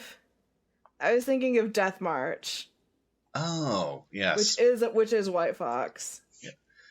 This show I cannot recommend enough. I remember going into it like completely blind. Like I hadn't checked any of like that season. I hadn't checked any of the new things out, like what was coming. I just saw on Crunchyroll this show called World End. What are you doing at the end of the world? Are you busy? Will you save us? You know what? I'm trying new things. I dove in. I'm like, and then instantly it lets you know this is not going to end happily. And I just honestly, I like shows like that. I'm like, okay, throwing the gauntlet, balls in your court. You have 12 episodes to make me fall in love with these characters. Fuck me up. And oh my god, it did. Humans are very scarce. Kind of like in Humanity Has Declined. But this, so it's like there are like these sort of like floating islands of worlds, so to speak. And humans are very rare. There are beasts on the surface that caused humanity to take to the skies. Yeah, basically. And by beasts, yes, this is a furry show. I'm just kidding. But not quite as furry as like Grimoire of Zero or like Beastars or something, but they have fur, but yeah. It's not like central. One of my favorite characters is like this little Pac-Man looking guy, and he only appears for like a few minutes, but he's so fucking adorable. I love him. He actually appears during one of my favorite segments, which is the opening segment, where they used an original rendition of Scarborough Fair, to kick off the first episode, and that's really what, my interest is what drew me, and that is what kept me, because it was the execution. I'm going to spoil this. I'm sorry, I have to talk about it again. The execution they did. I remember, if you've ever seen The Truman Show, they did something similar in that with Mozart's Rondo alla Turca. Yeah. Where it starts off like him having a normal day. They play Rondo alla Turca. You can count like the camera changes to the beat practically. And it's a normal happy day. Cut to a bunch later in that same movie. He knows something's up. And they play Rondo alla Turca. It looks normal. but it's not. They reshot it shot for shot, and then suddenly he just breaks from the script and everything's surprising. Yeah. The way they did this is they started with Scarborough Fair and it was just like a happy, like, two people meeting and spending time together, just sort of romantic, getting to know each other, having a little adventure. And then the one of the smart things they did was they credited Scarborough Fair as the OP in the first episode. Like, it said OP Scarborough Fair Tamaru Yamada. But then episodes 2 through 12 are Dearest Drop, also by Tamaru Yamada. I think. And so everyone's wondering what happened to Scarborough Fair, and then they bring it back in episode 12 in the most turns out it's brilliant an insert way song. imaginable. It is. It also made me learn that it's public domain. And the way they used it, that execution was just absolutely brilliant. And there's a video on YouTube, just look up World End Scarborough comparison, and it's like the first or second video. It actually shows the scenes side by side, and they are meant to be watched side by side. They line things up exactly, like Cathali's twirling in both parts at both scenes at the exact same time, like same RPMs even. And the whole thing is just visually stunning. Like, and there's, like, don't get me wrong, the whole rest of the show is amazing too, but the kickoff and the finale are just some of the most powerful things. I was bawling. Like, I was bawling during the finale, just like crying uncontrollably, tears streaming down my face. My parents had to ask if I was okay. So for more information on the show, we do have an entire episode about it. If you just want to hear Matt talk incessantly about it. With Kyle Collins, Kyle Collins also talking intermittently. It's basically listen to Matt gush hour. Pretty much. Yes, I cannot express my love enough for this show. I got the soundtrack. I have all 5 light novels, and I'm working my way through the 5th because it is a thick boy. This show is, I cannot praise it enough. It's Alexis Tipton on multiple occasions has called it her baby, and I completely understand why, because it's precious. You want to protect all the girls, and the whole execution is just a masterstroke. The guy who did the music is Tatsuya Kato. You might know him because he's currently doing the music for Dr. Stone. He's done music for some other stuff too, but honestly, this is maybe some of his best work ever. Like, it is. I remember when Scarborough Fair like started playing in the final episode, I was just stunned. Okay, sorry, I see you're giving me the wrap up thing. I said I was gonna gush. I'm sorry. You can listen to him gush in that particular episode, but moving on. Yeah. So speaking of shows that I probably love just as much as Matt loves World Ends, Tsuka. The show is from 2015. This was my favorite show of 2015. It has the most killer fucking opening that I've seen in a very long time. And yeah, it was featured on one of the first episodes or seasons rather, of Double Talk. Rest in peace, Double Talk. But anyway, this show is called Death Parade. Oh, and yes. I fucking love this show so much. This is my favorite show of 2015. Mm-hmm. The opening is incredible. It's by a band called Bradio. The song's called Flyers. The song is called Flyers. Okay, first of all, buy all their albums. You can find them on Amazon. I swear to God, they're amazing. And they're amazing on iTunes live. They're on iTunes too. That's how I got the OP. They're on iTunes, Amazon, probably Google Play. Just buy Bradio's music, because holy fuck, they're amazing. And they have really good videos too. And they're just such really, really talented guys. Anyway. Sorry, I'm like getting really excited and my dog is looking at me like I'm insane. Anyway, so yeah, Death Parade. It was one of the first like simuldubs that Funimation ever did. And they put it on their show called Double Talk. Rest in peace. But I secretly hope it'll come back someday. Yeah, I think you can find like archives of it on YouTube somewhere. Oh yeah, yeah. But anyway, it's a whole playlist on Funny's channel. Death Parade is basically like in some way. Okay, so essentially, it is it features the question of like what happens in the afterlife. How are you so judged? To speak. You know, how are you judged in the afterlife?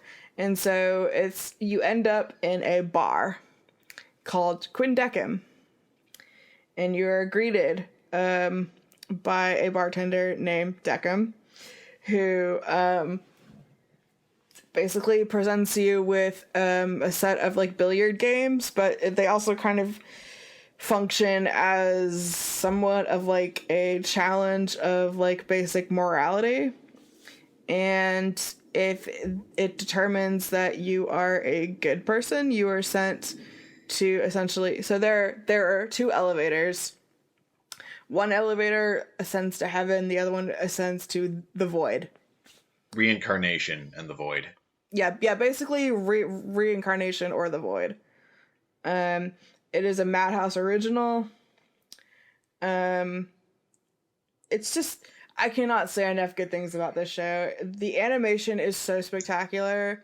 The dub is incredible.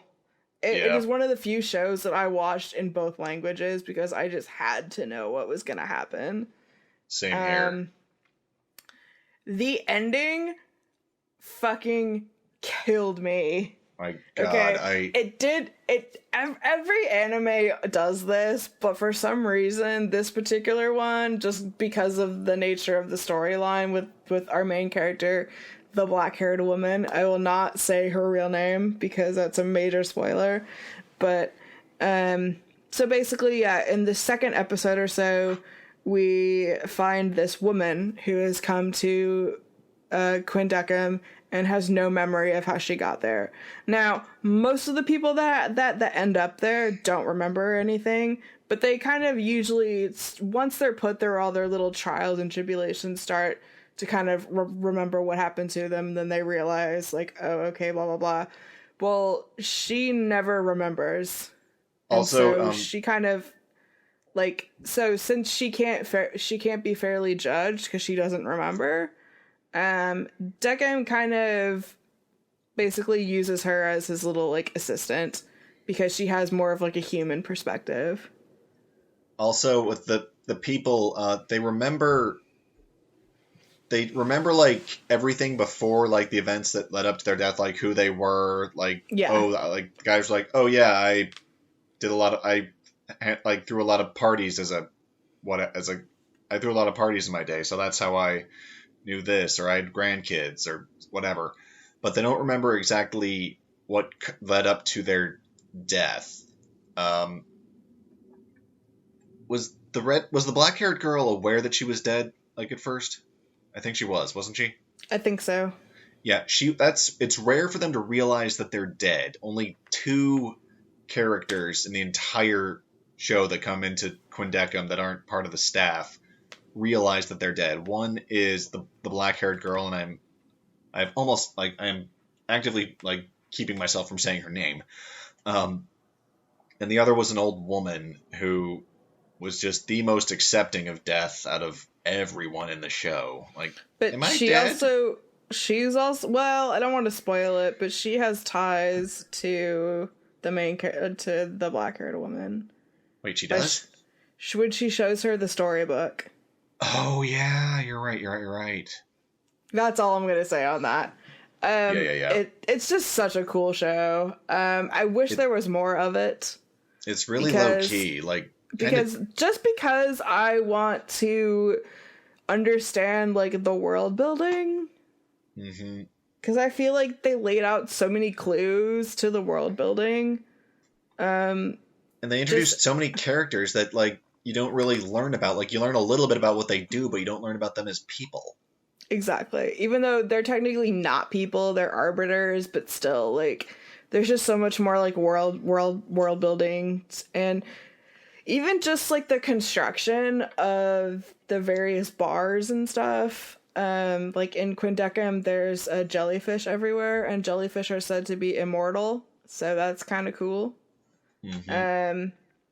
In the more traditional Japanese bar, I forget his name. The other cranky bartender. Oh yeah, the red-haired guy. But there's like a bunch of symbols of like Shinto reincarnation and stuff. But anyway, what was I gonna say? Oh yeah. So the very end of the show, most anime does this where like the opening thing will like start to play, kind of thing. Just due to the nature of the series, the second the like anyway,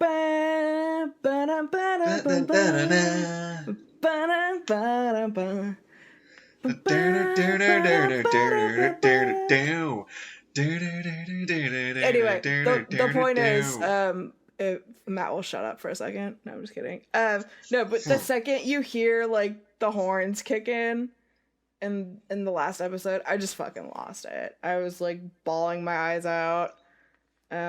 It got me.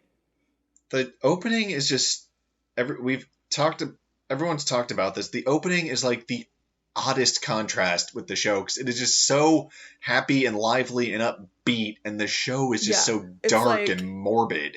It's like the most contrast like between opening and show. As like like the sudden, like the onset of existential despair washes over you as you slowly realize, like your own mortality. But everybody, put your hands up. Like happy dance music. Like happy dance music plays as you have an existential crisis. But no, I think they chose that song for a reason, and I just think like, plus like. The opening just shows all the arbiters and everybody just like hanging out and dancing and having a good time. And I think that's kind of like, I think the overall message is just like, enjoy yourself. In fact, be good to people, live a good life. Yeah. In fact, there's an old song that's like, enjoy yourself while you're still in the pink. Enjoy yourself. It's later than you think. So yeah, it's just a really so good. Anyway, Death Parade. It's on Funimation. It's on Crunchyroll. Fucking watch it. It's incredible. Like I said, animation's stunning. The music is fucking amazing too. The dub, holy shit! Alex Organ nails the dub it. Is really fucking good. Jamie Markey plays the black-haired woman. Rob McCollum, I think, plays the cranky bartender. Alex Organ is Deckham. Jade Saxton plays the little girl. The girl, I forget her name. The peppy one. She's not a girl though. She's one of the arbiters. Right, but the peppy arbiter, the little peppy girl arbiter. I forget her name. And then Jeremy Schwartz plays the older guy. Clavis. He's the bellhop. I forget who plays him. I don't remember. All right. Anyway, the cast is solid. I know who you're talking about. Awesome. Who directed it again? He's the one with like the lotus beard guy. Yeah. The beard that comes alive. And they play pool with the planets. I would kill for a set of billiard balls like that. Anyway, I cannot say enough good things about the show. It was my favorite show of 2015. It's a beautiful show. Fucking watch it. Just fucking watch it. Right. My next one is the dub came out in 2015, but the show originally came out in 2014. That is Cross Ange, Rondo of Angel and Dragon. It's teenage angst, the anime. These girls, it's a girls and mech show where a bunch of exiles have to fight dragons to keep to keep the other rest of society safe. And there's revolution, there's like anger, there's love, there's just senseless violence and and it's just really well done. Like you think it's just like someone venting, but there's actually a point to it, and the fight scenes are stunning. Like imagine like Saga of Tanya the Evil, but in a mech, like that kind of fight choreography. This is a show by Sunrise, and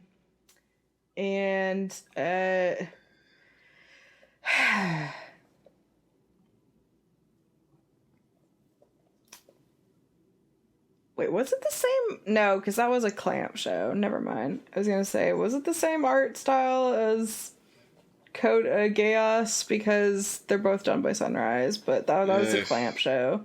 Not really, so, no. Never mind. Anyway, that's not the point. The point is, I probably enjoyed this show way more than I should have. There's a lot of really problematic aspects to it, and there's a lot of really dumb aspects to it. Extremely. But there's also aspects to it that are a lot of fucking fun. Yeah. The exile part, the mana, the haves and the have-nots aspect. The freaking fights, man. Like, it is Top Gun Gundam, basically, is how I describe the fights. But also dragons. Top Gundam with dragons. Yeah. It's a wild ride. It's on High Dive. Emily Neves, whose praises we have sung on here before, plays the lead Ange, and oh my god, she just kills it. And just watch it. Fun fact: there are a number of times where they have to sing certain songs, and that's actually the dub cast singing them in Japanese. Yes, I remember. And I was talking to a number of them about that, and of course, Juliet Simmons speaks Japanese fluently. But I remember talking to Chris Patton about it, and he said it was a bitch and a half. He mentioned that too when I talked to him about it, when he signed it a year or so. Yeah, I think it was January 2018. Back in 2018 when he signed it, like, oh my god, I hated singing in Japanese. Like, okay, I thought that was you. I bet that sucked. Yeah, it was, oh my god. I can't even imagine, but honestly.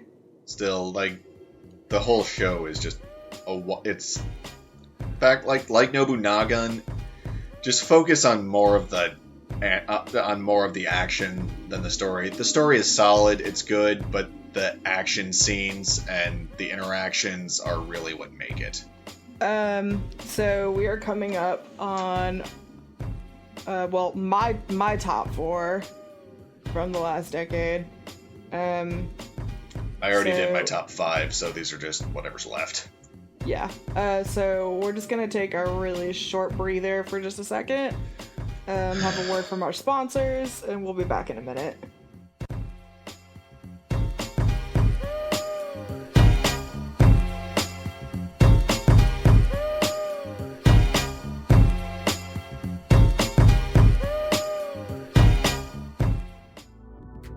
Hello everyone, Tim from Shui Media here, letting you know that today's episode is brought to you by Weebly. Don't know what Weebly is yet? Well, I will tell you. Weebly is a web hosting platform unlike any other. Not only is it affordable and easy to use and fun to use, you also have unlimited bandwidth when it comes to uploading audio and video. Running a business such as, say, a podcast network is hard work. and I cannot recommend Weebly enough, especially because it's the platform that we run Shui Media through. That's right, all of your favorite Shui Media shows in one way or another come through a Weebly website, and you can help out Shui Media today by signing up through the link in the description. Do you have a business that you want to run? Hell, do you want to start a podcast network or just your own podcast? Weebly is the place for you to do it, and you can sign up today with the link in the description. You will help us out and help yourself out by doing so. If you're not too great at web design and are worried, well, will my website look good? Weebly's got you covered. They have tons of great professionally designed templates to get your website started today and looking great while you're doing it. So head in the link in the description, click that, sign up for Weebly today, help Shui Media out, help yourself out, get your business, get your dreams started, and share the love. For more information, head over to shuimedia.com or weebly.com. That's weebly.com.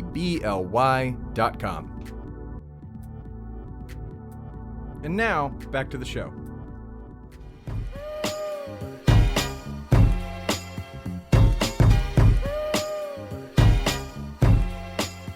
Okay, we're back.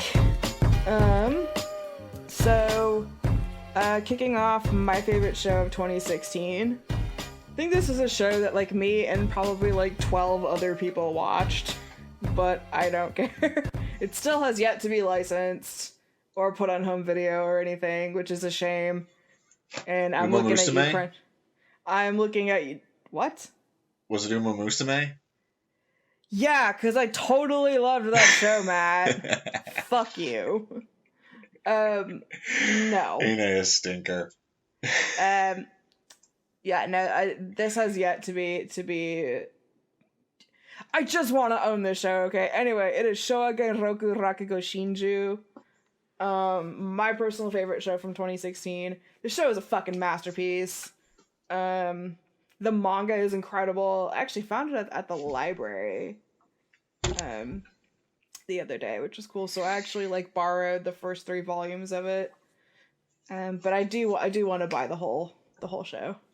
Or I mean the whole series at some point. But this show is incredible. Basically, so Rakugo is a type of Japanese storytelling. It usually features one person playing like multiple characters. And it's either like comedy or it's tragedy or it's whatever.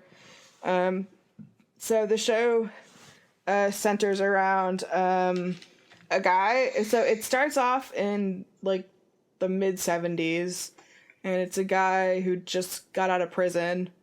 And one of his first requests upon getting out of prison is to go see this Rakugo master. Because he actually performed while he was locked up.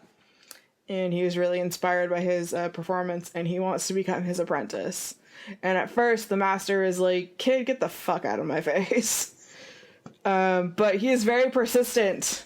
And he's like, you know what? You remind me of somebody. Fine.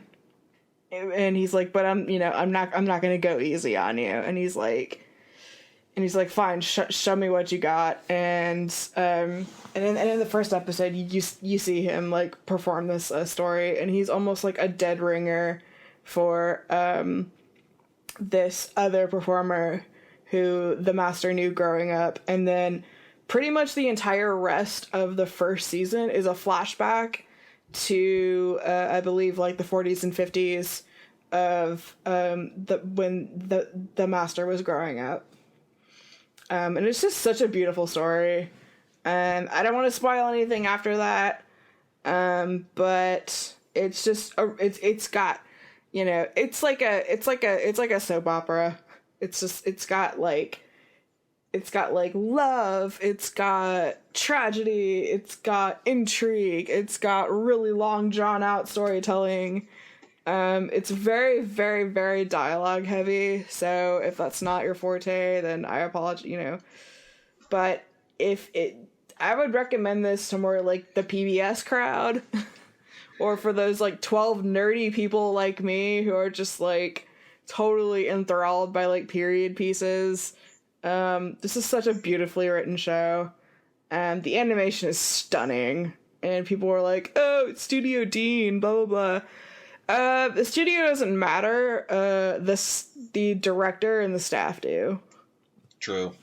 And this show is so impeccably directed. The music is incredible. The opening and ending sequences are so masterfully done. There's a ton of Easter eggs in them if you pay enough attention.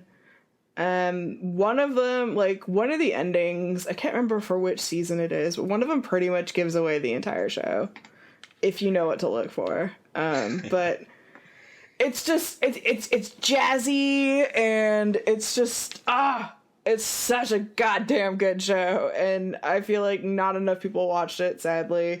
It's on Crunchyroll, both seasons. It has yet to be put onto home video. Or be dubbed. Or be dubbed or anything. I hope it is before, the next decade wraps up. So Come on, dub in 2030. Come on. Yeah. Like, come on. It's such a great show. Yeah, and then, like, when I'm, like, in my 40s, I can be like, I remember that show. If my grandkids are into anime, I would be like the shit. I would be like the coolest granddad ever. Yes, in that case, I will do my next one. Came out in, I remember, 2010.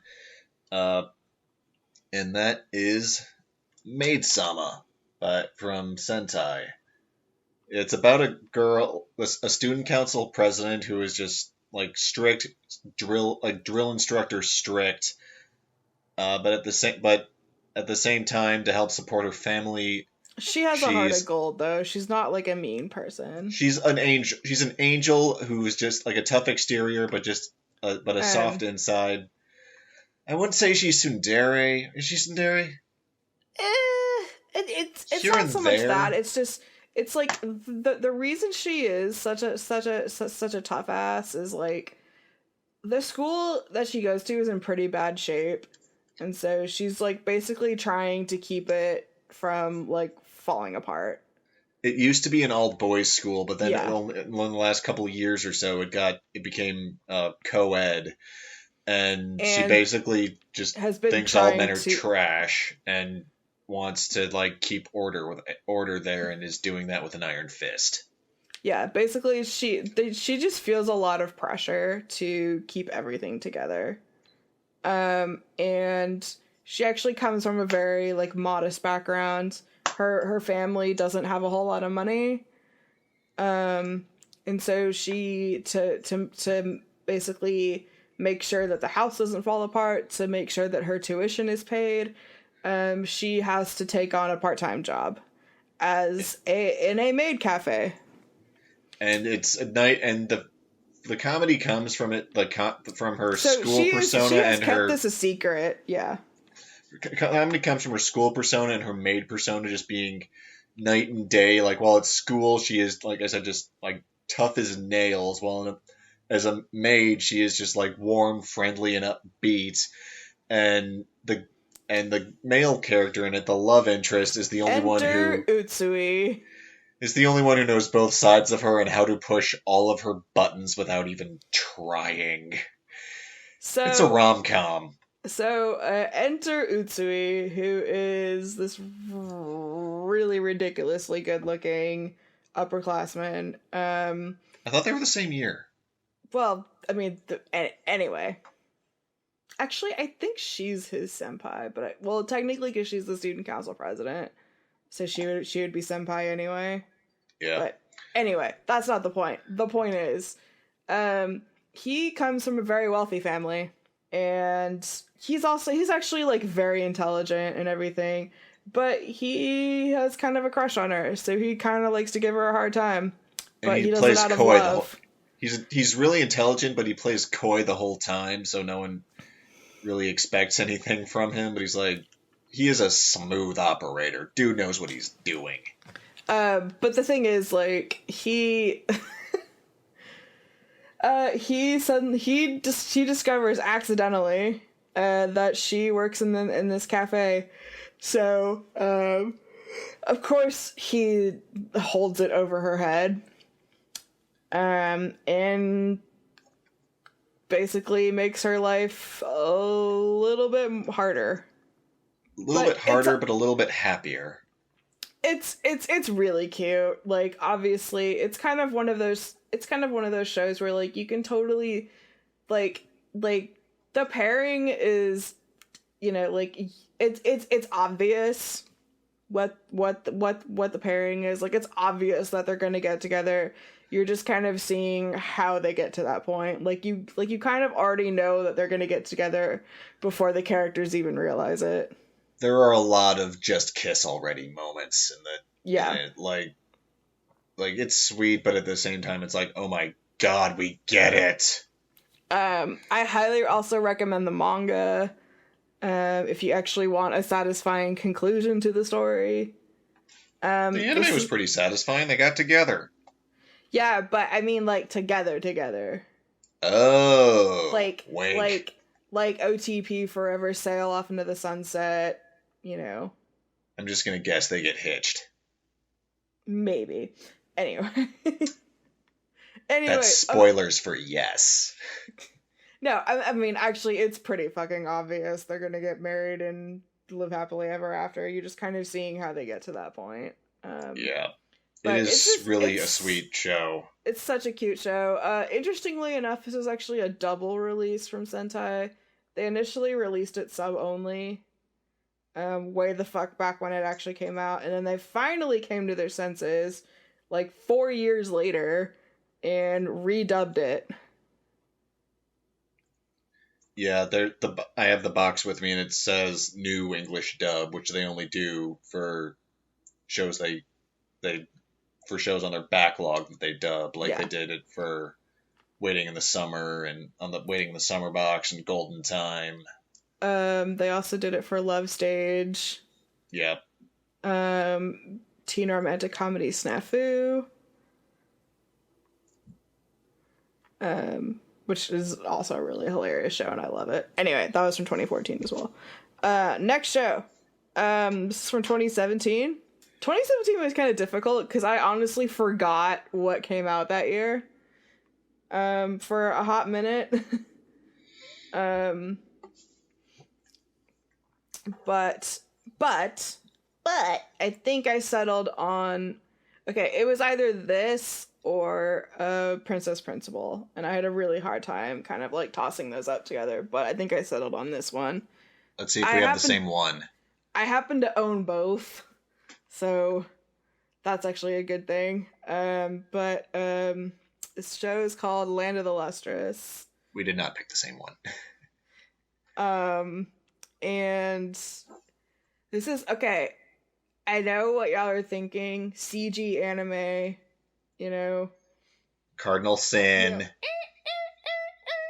Like run for the hills, everyone's screaming, oh no.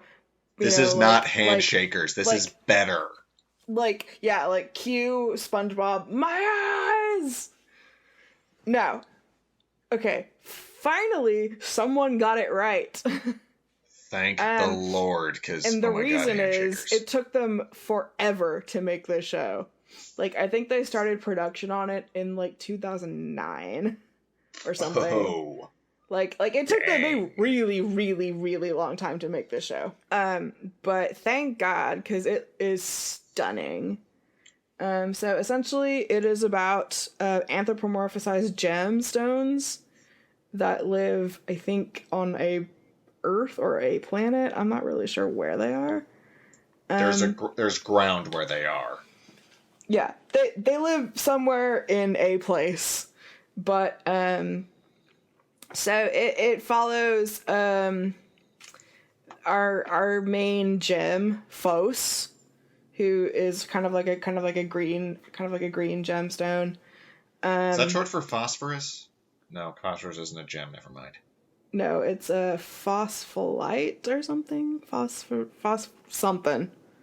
Anyway, I mean, they are phosphorescent, but anyway, so their little So that there is a all-knowing sensei that they like follow and answer to, and they have to be very careful because they are constantly under threat from a species called the Lunarians, who are kind of look like this really giant like Buddha type figure that come down from the moon and basically try to steal them. And basically they need to collect all of the infinity gems to put in their little Lunarian gauntlet. And no, I'm just kidding. Well, yes and no. But anyway, so many Marvel fans are like, this had better be funny. Nah, it's such a gorgeous show, and so there are some pretty epic battle scenes between the gems and the Lunarians. And you can pick your favorite based on your birthstone, which is kind of cool. So yeah. So Phos is kind of mischievous, kind of doesn't kind of asks a lot of questions. They are very curious. And they just kind of want to know more about the world. So they get tasked with basically like writing in a diary and finding out a bunch of information. Mainly so the other gems can just get them out of their gemstone hair, so to speak. Because Phos can cause a lot of trouble. The dub is spectacular. Sarah Wiedenheft is the voice of Phos. It's just like I cannot say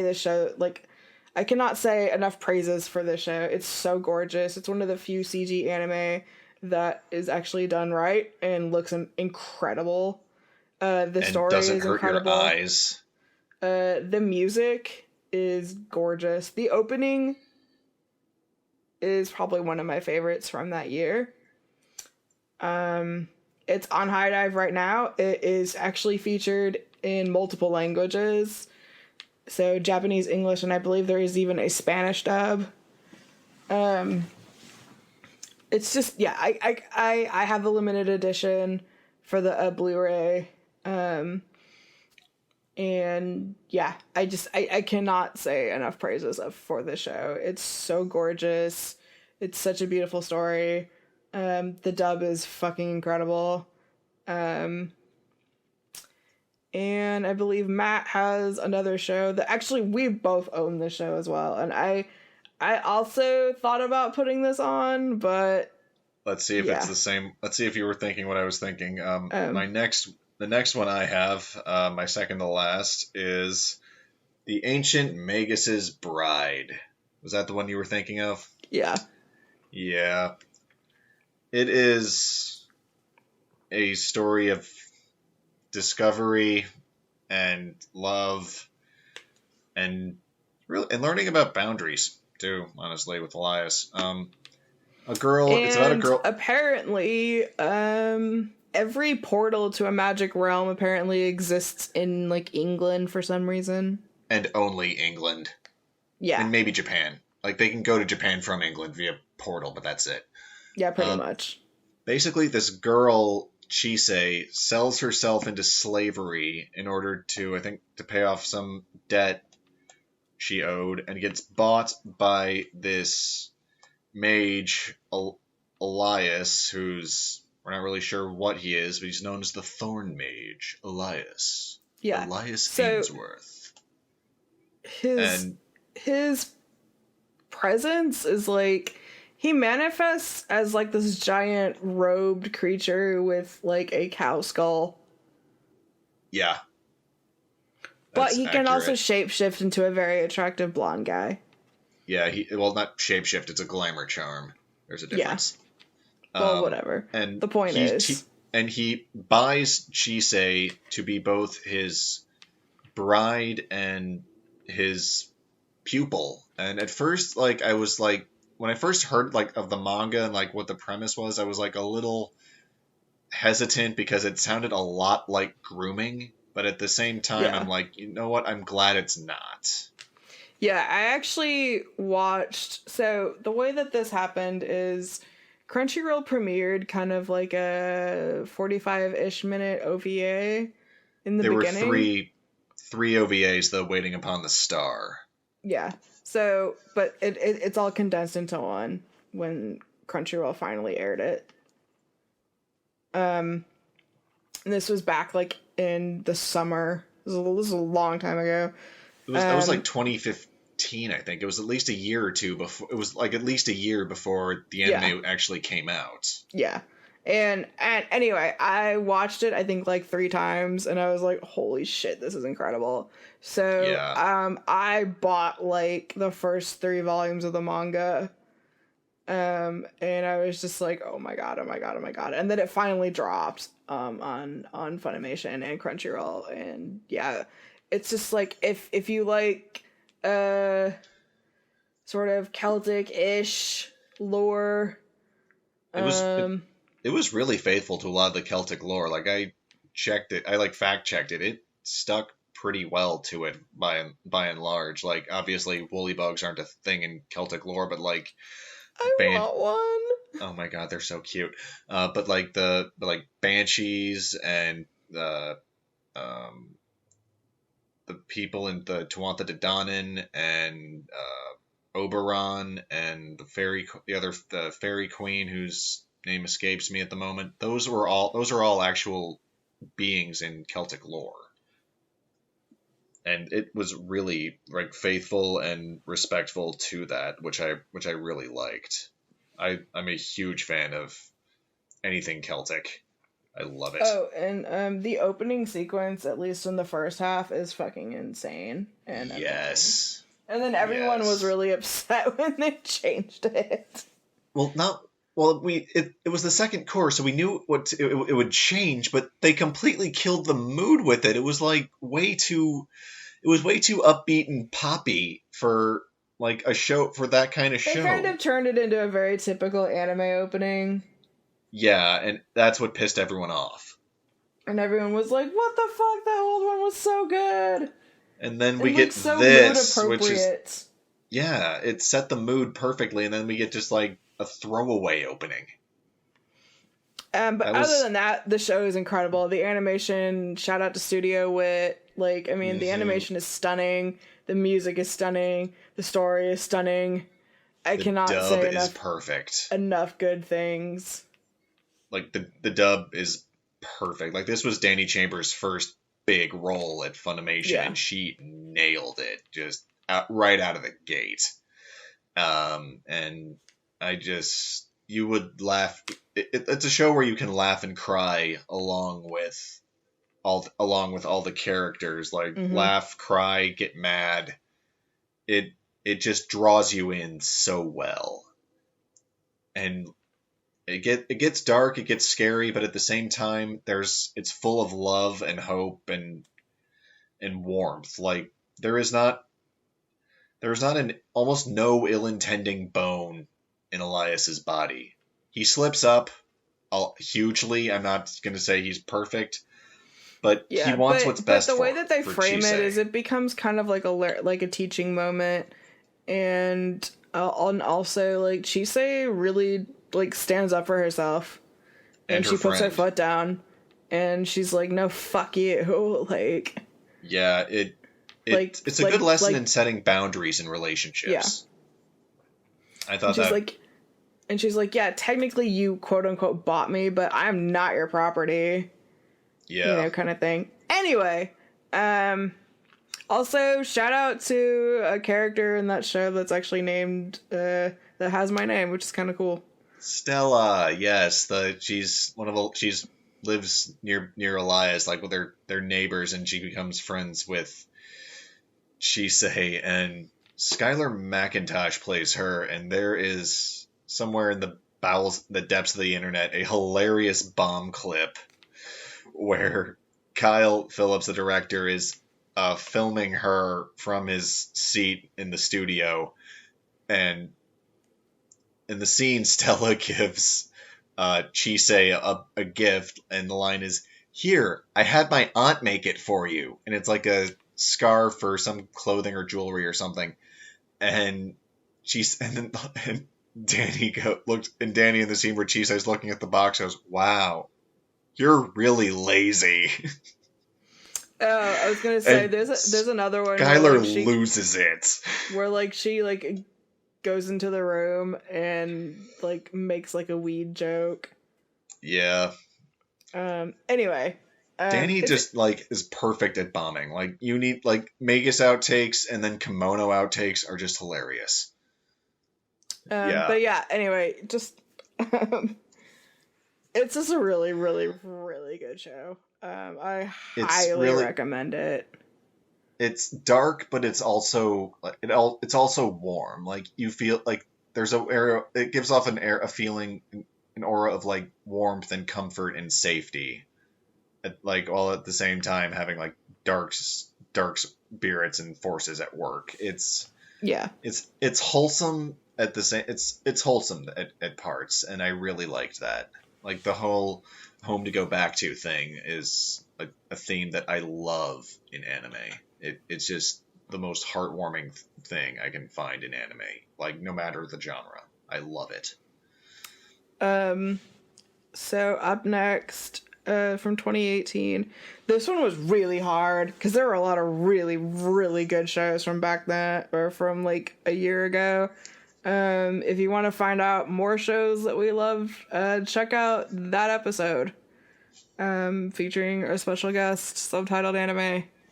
It's way in the archives. But shout out to Gene, because he's awesome. Yeah, shout out to Gigi. Anyway, yeah. So picking my favorite from 2018 was really difficult, but because there was a lot of really good shows. But I think I settled on, again, another show that like me and like 12 other people watched. Thank you, Amazon. But yeah, that was After the Rain, which is a really beautiful coming of age story. Also animation by Studio Wit. But basically it's about a girl who ran track, injured her ankle, and she basically works part-time at kind of like a family style restaurant. And she kind of develops this sort of like kind of schoolgirl crush on her manager / boss. But the thing is, like, it's not creepy, it's not anything like that. It ends up being like just a really, really, really well written coming of age story. And I think they actually end up developing this really beautiful friendship. And again, I promise it's not creepy. It doesn't go in that weird direction at all. They actually kind of like learn from each other. But like I promise it. If that's the only reason that you haven't watched it or anything, I promise it does not go there. And the animation's gorgeous. The opening is fucking great. It's a lot of really cute, like, humor throughout the show. It's just really, really well done. Yeah, I cannot say enough good things about it. But there are a lot of really good shows from that year as well. So, I mean, like, it was really hard to nail down. Right. For my last show, I wanted to pick a show that encompassed both the first and second halves of the decade and be one that I loved. And I thought, what better show to do that than High School DxD? Our listeners can't tell, but Moon is trying not to cry right now. I may or may not be cringing.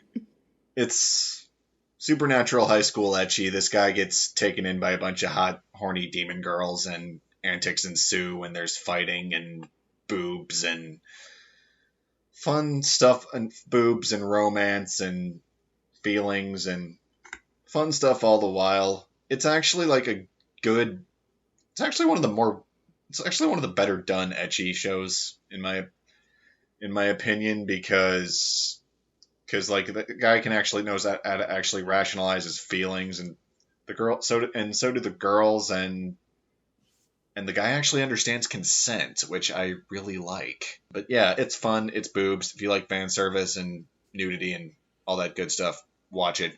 There's 4 seasons. It's also like a really, really popular show. Yeah, for good So reason. if you haven't heard of it by now, hello. Where have you been? Okay, so picking a show for 2019 was also kind of difficult because technically the year isn't quite over. And It's also, not like a new show's going to come out in the next week, though, so it's not like there's going to be a dark horse. but and also because I just due to personal reasons, I did not watch a whole lot of stuff this year. But going off of what I did watch, I think I've pretty much narrowed down exactly what my favorite show is of the year. It started out in the beginning of the year. Yeah, and it still remains my favorite show of this year. If you say Fire Force after you said I couldn't do it, I am going to scream. No, I'm actually gonna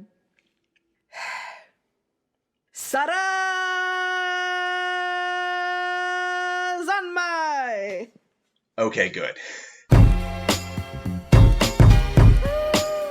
You did the screaming, not me. Which is the latest show from the Enigma that is Kunihiko Ikuhara. This show is insane in so many different ways, and I think I just scared my dog doing the Sada thing. You scared me. I'm sorry. Oh, I'm sorry. I'm sorry, Tom. She's apologizing to the dog, not me, by the way. I know. Now, fuck you. Anyway. Anyway. This is why this we're show friends. Is absolutely wacky. It's, how do I even begin to describe this? Basically, it follows these, 3 boys who encounter a Kappa god who is who basically recruits them to fight off an evil force of otters. I am dead serious. It's weird. It's amazing. It's really good. The animation was done at Studio Mappa. The opening and ending are so incredible. There's a lot of sexual humor. There's a lot of queer humor. There is just... It's just such a beautiful show.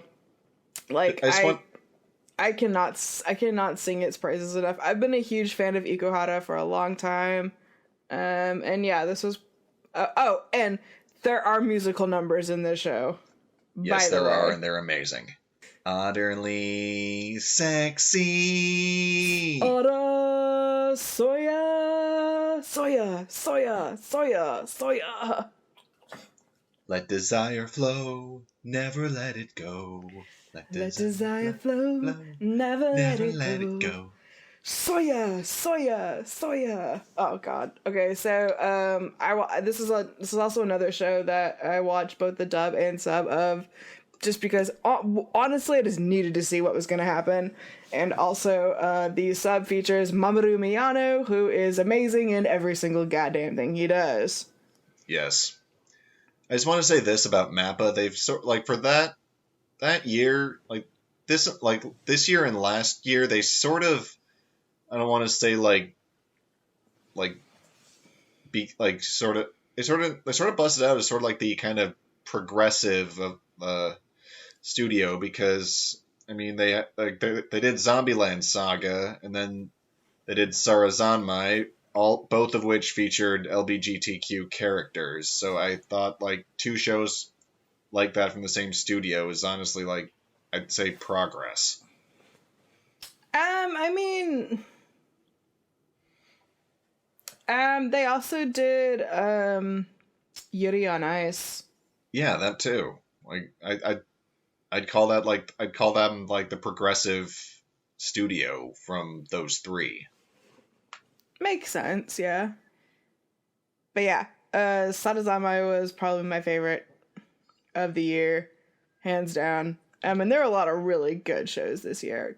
Of this current season, which I talked about in the last episode, probably right now, No Guns Life. Mm-hmm. Also a Madhouse original.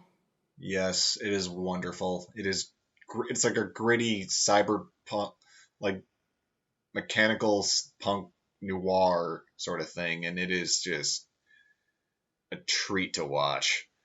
Though my favorite show from this year still has to be, even though it's ongoing, has to be Fire Force.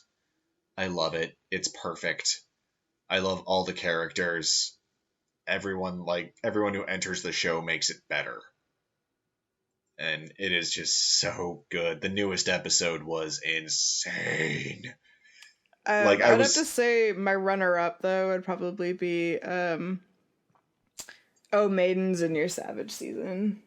also another big one though, just for me personally, was Copcraft. That was a fun show for me. Not only because I honestly forgot about that show. But I forgot, to be fair, I forgot about a lot of stuff. You did. You were dealing with stuff. It's fine. Yeah.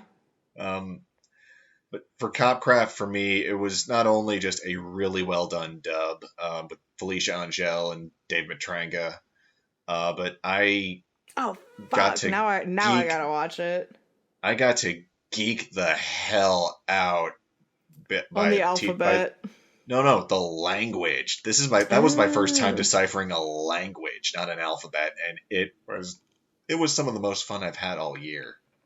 Like honestly, if you should have seen me at like 4 a.m. cracking that thing. It was so fun. Yeah, I don't really want to see you like with like a crack in your glasses and like foaming at the mouth, like pacing back and forth.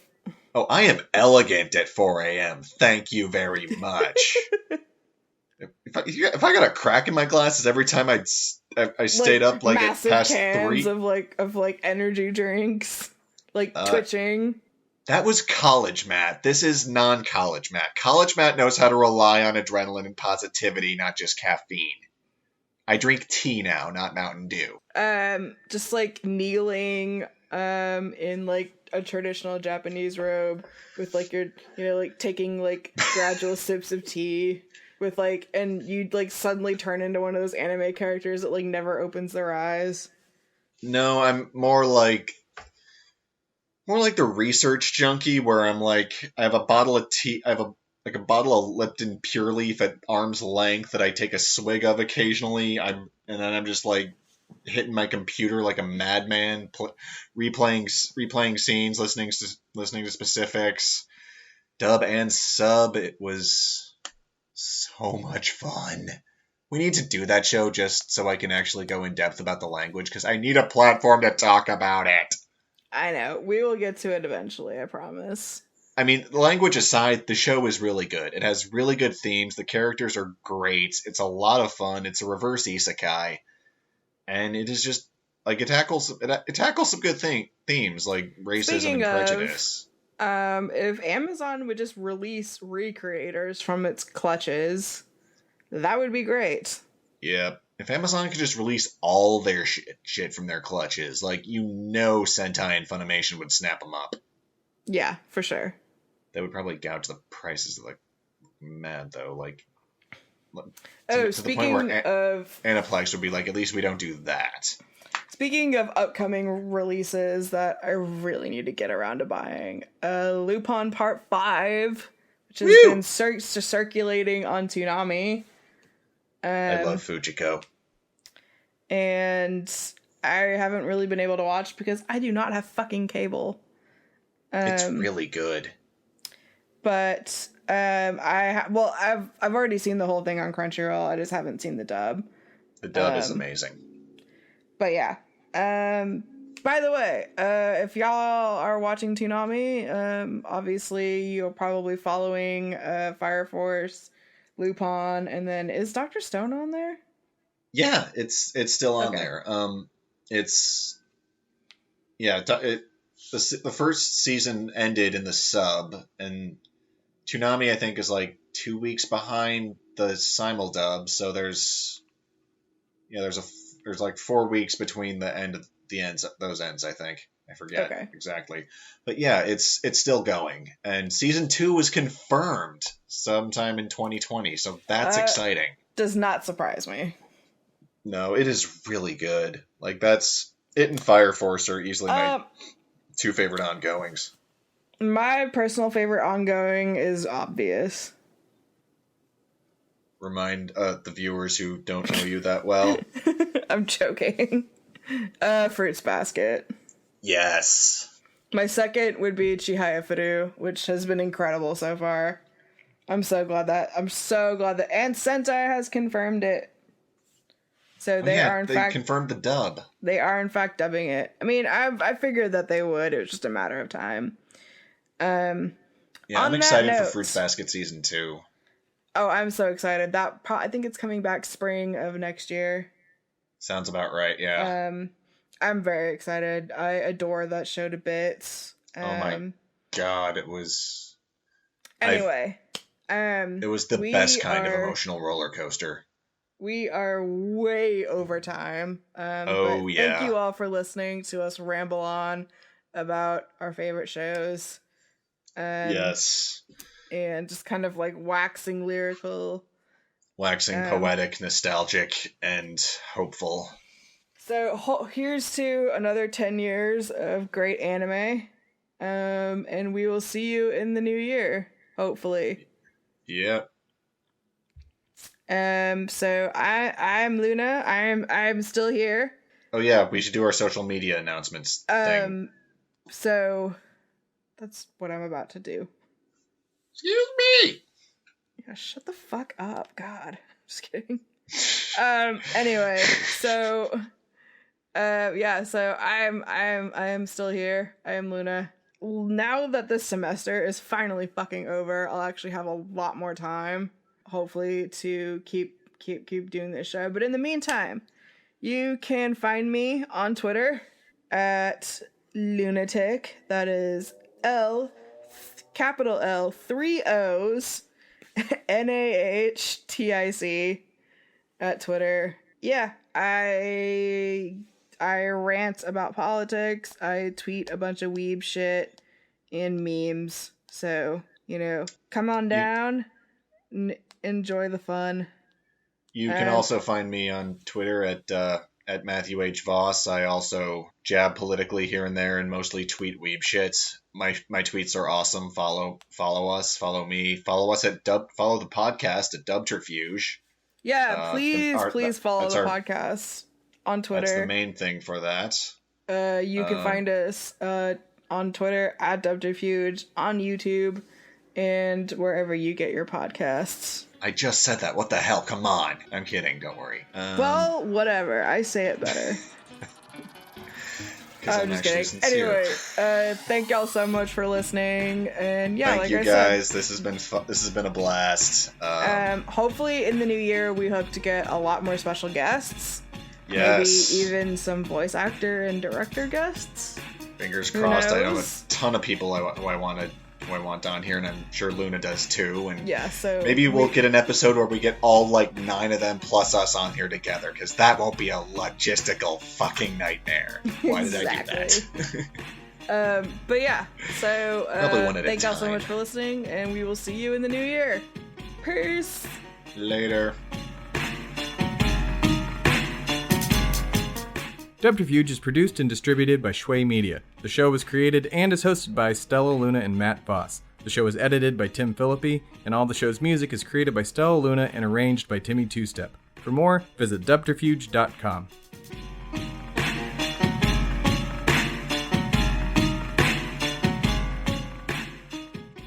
And now, a special preview of the Shui Media original audio drama, Once We Were Monsters.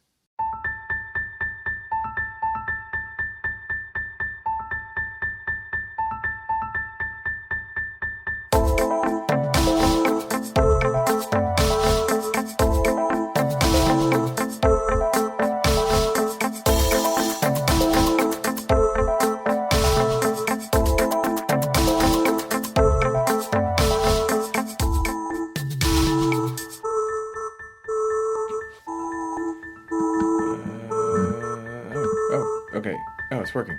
Cool. Oh, well, I guess you were worth the money then. Okay, what is audio note 1, A, 1A, I guess? Okay, fine.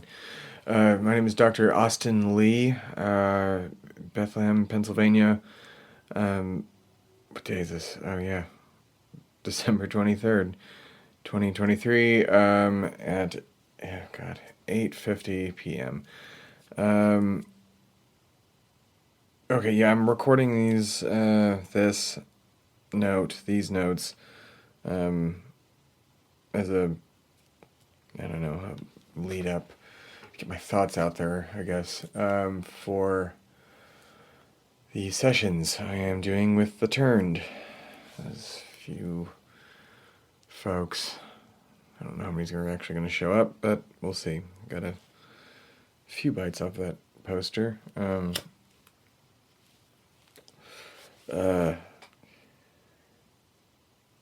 So, I guess I should probably give some context here.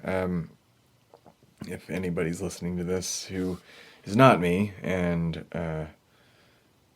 if this is maybe being used in the future or something as a way of figuring out what the fuck happened. Or you're, living under a rock and don't know about the single worst event to ever happen, ever.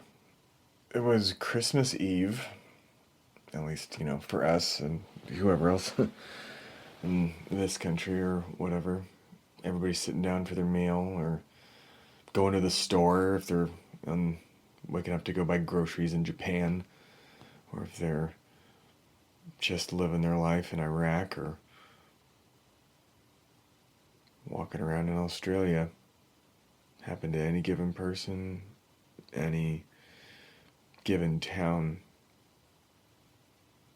Completely random. God, I fucking hate that. I hate that there was no rhyme or reason to this. I'm not alone in that, obviously. Nobody fucking knows what happened. Every goddamn scientist in the world is trying to figure it out. Nobody knows. We all just have to deal with it. Yeah. God damn it.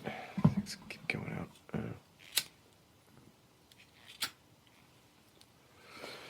Drug use is on the rise. That's not surprising. That's for sure. Why wouldn't it be after all your families and friends have died? Yeah. Christmas Eve massacre, whatever you want to call it. Everybody's got their own word for it. I don't even think the news has actually done their job and come up with a name. You gotta respect the amount of people that died. So yeah,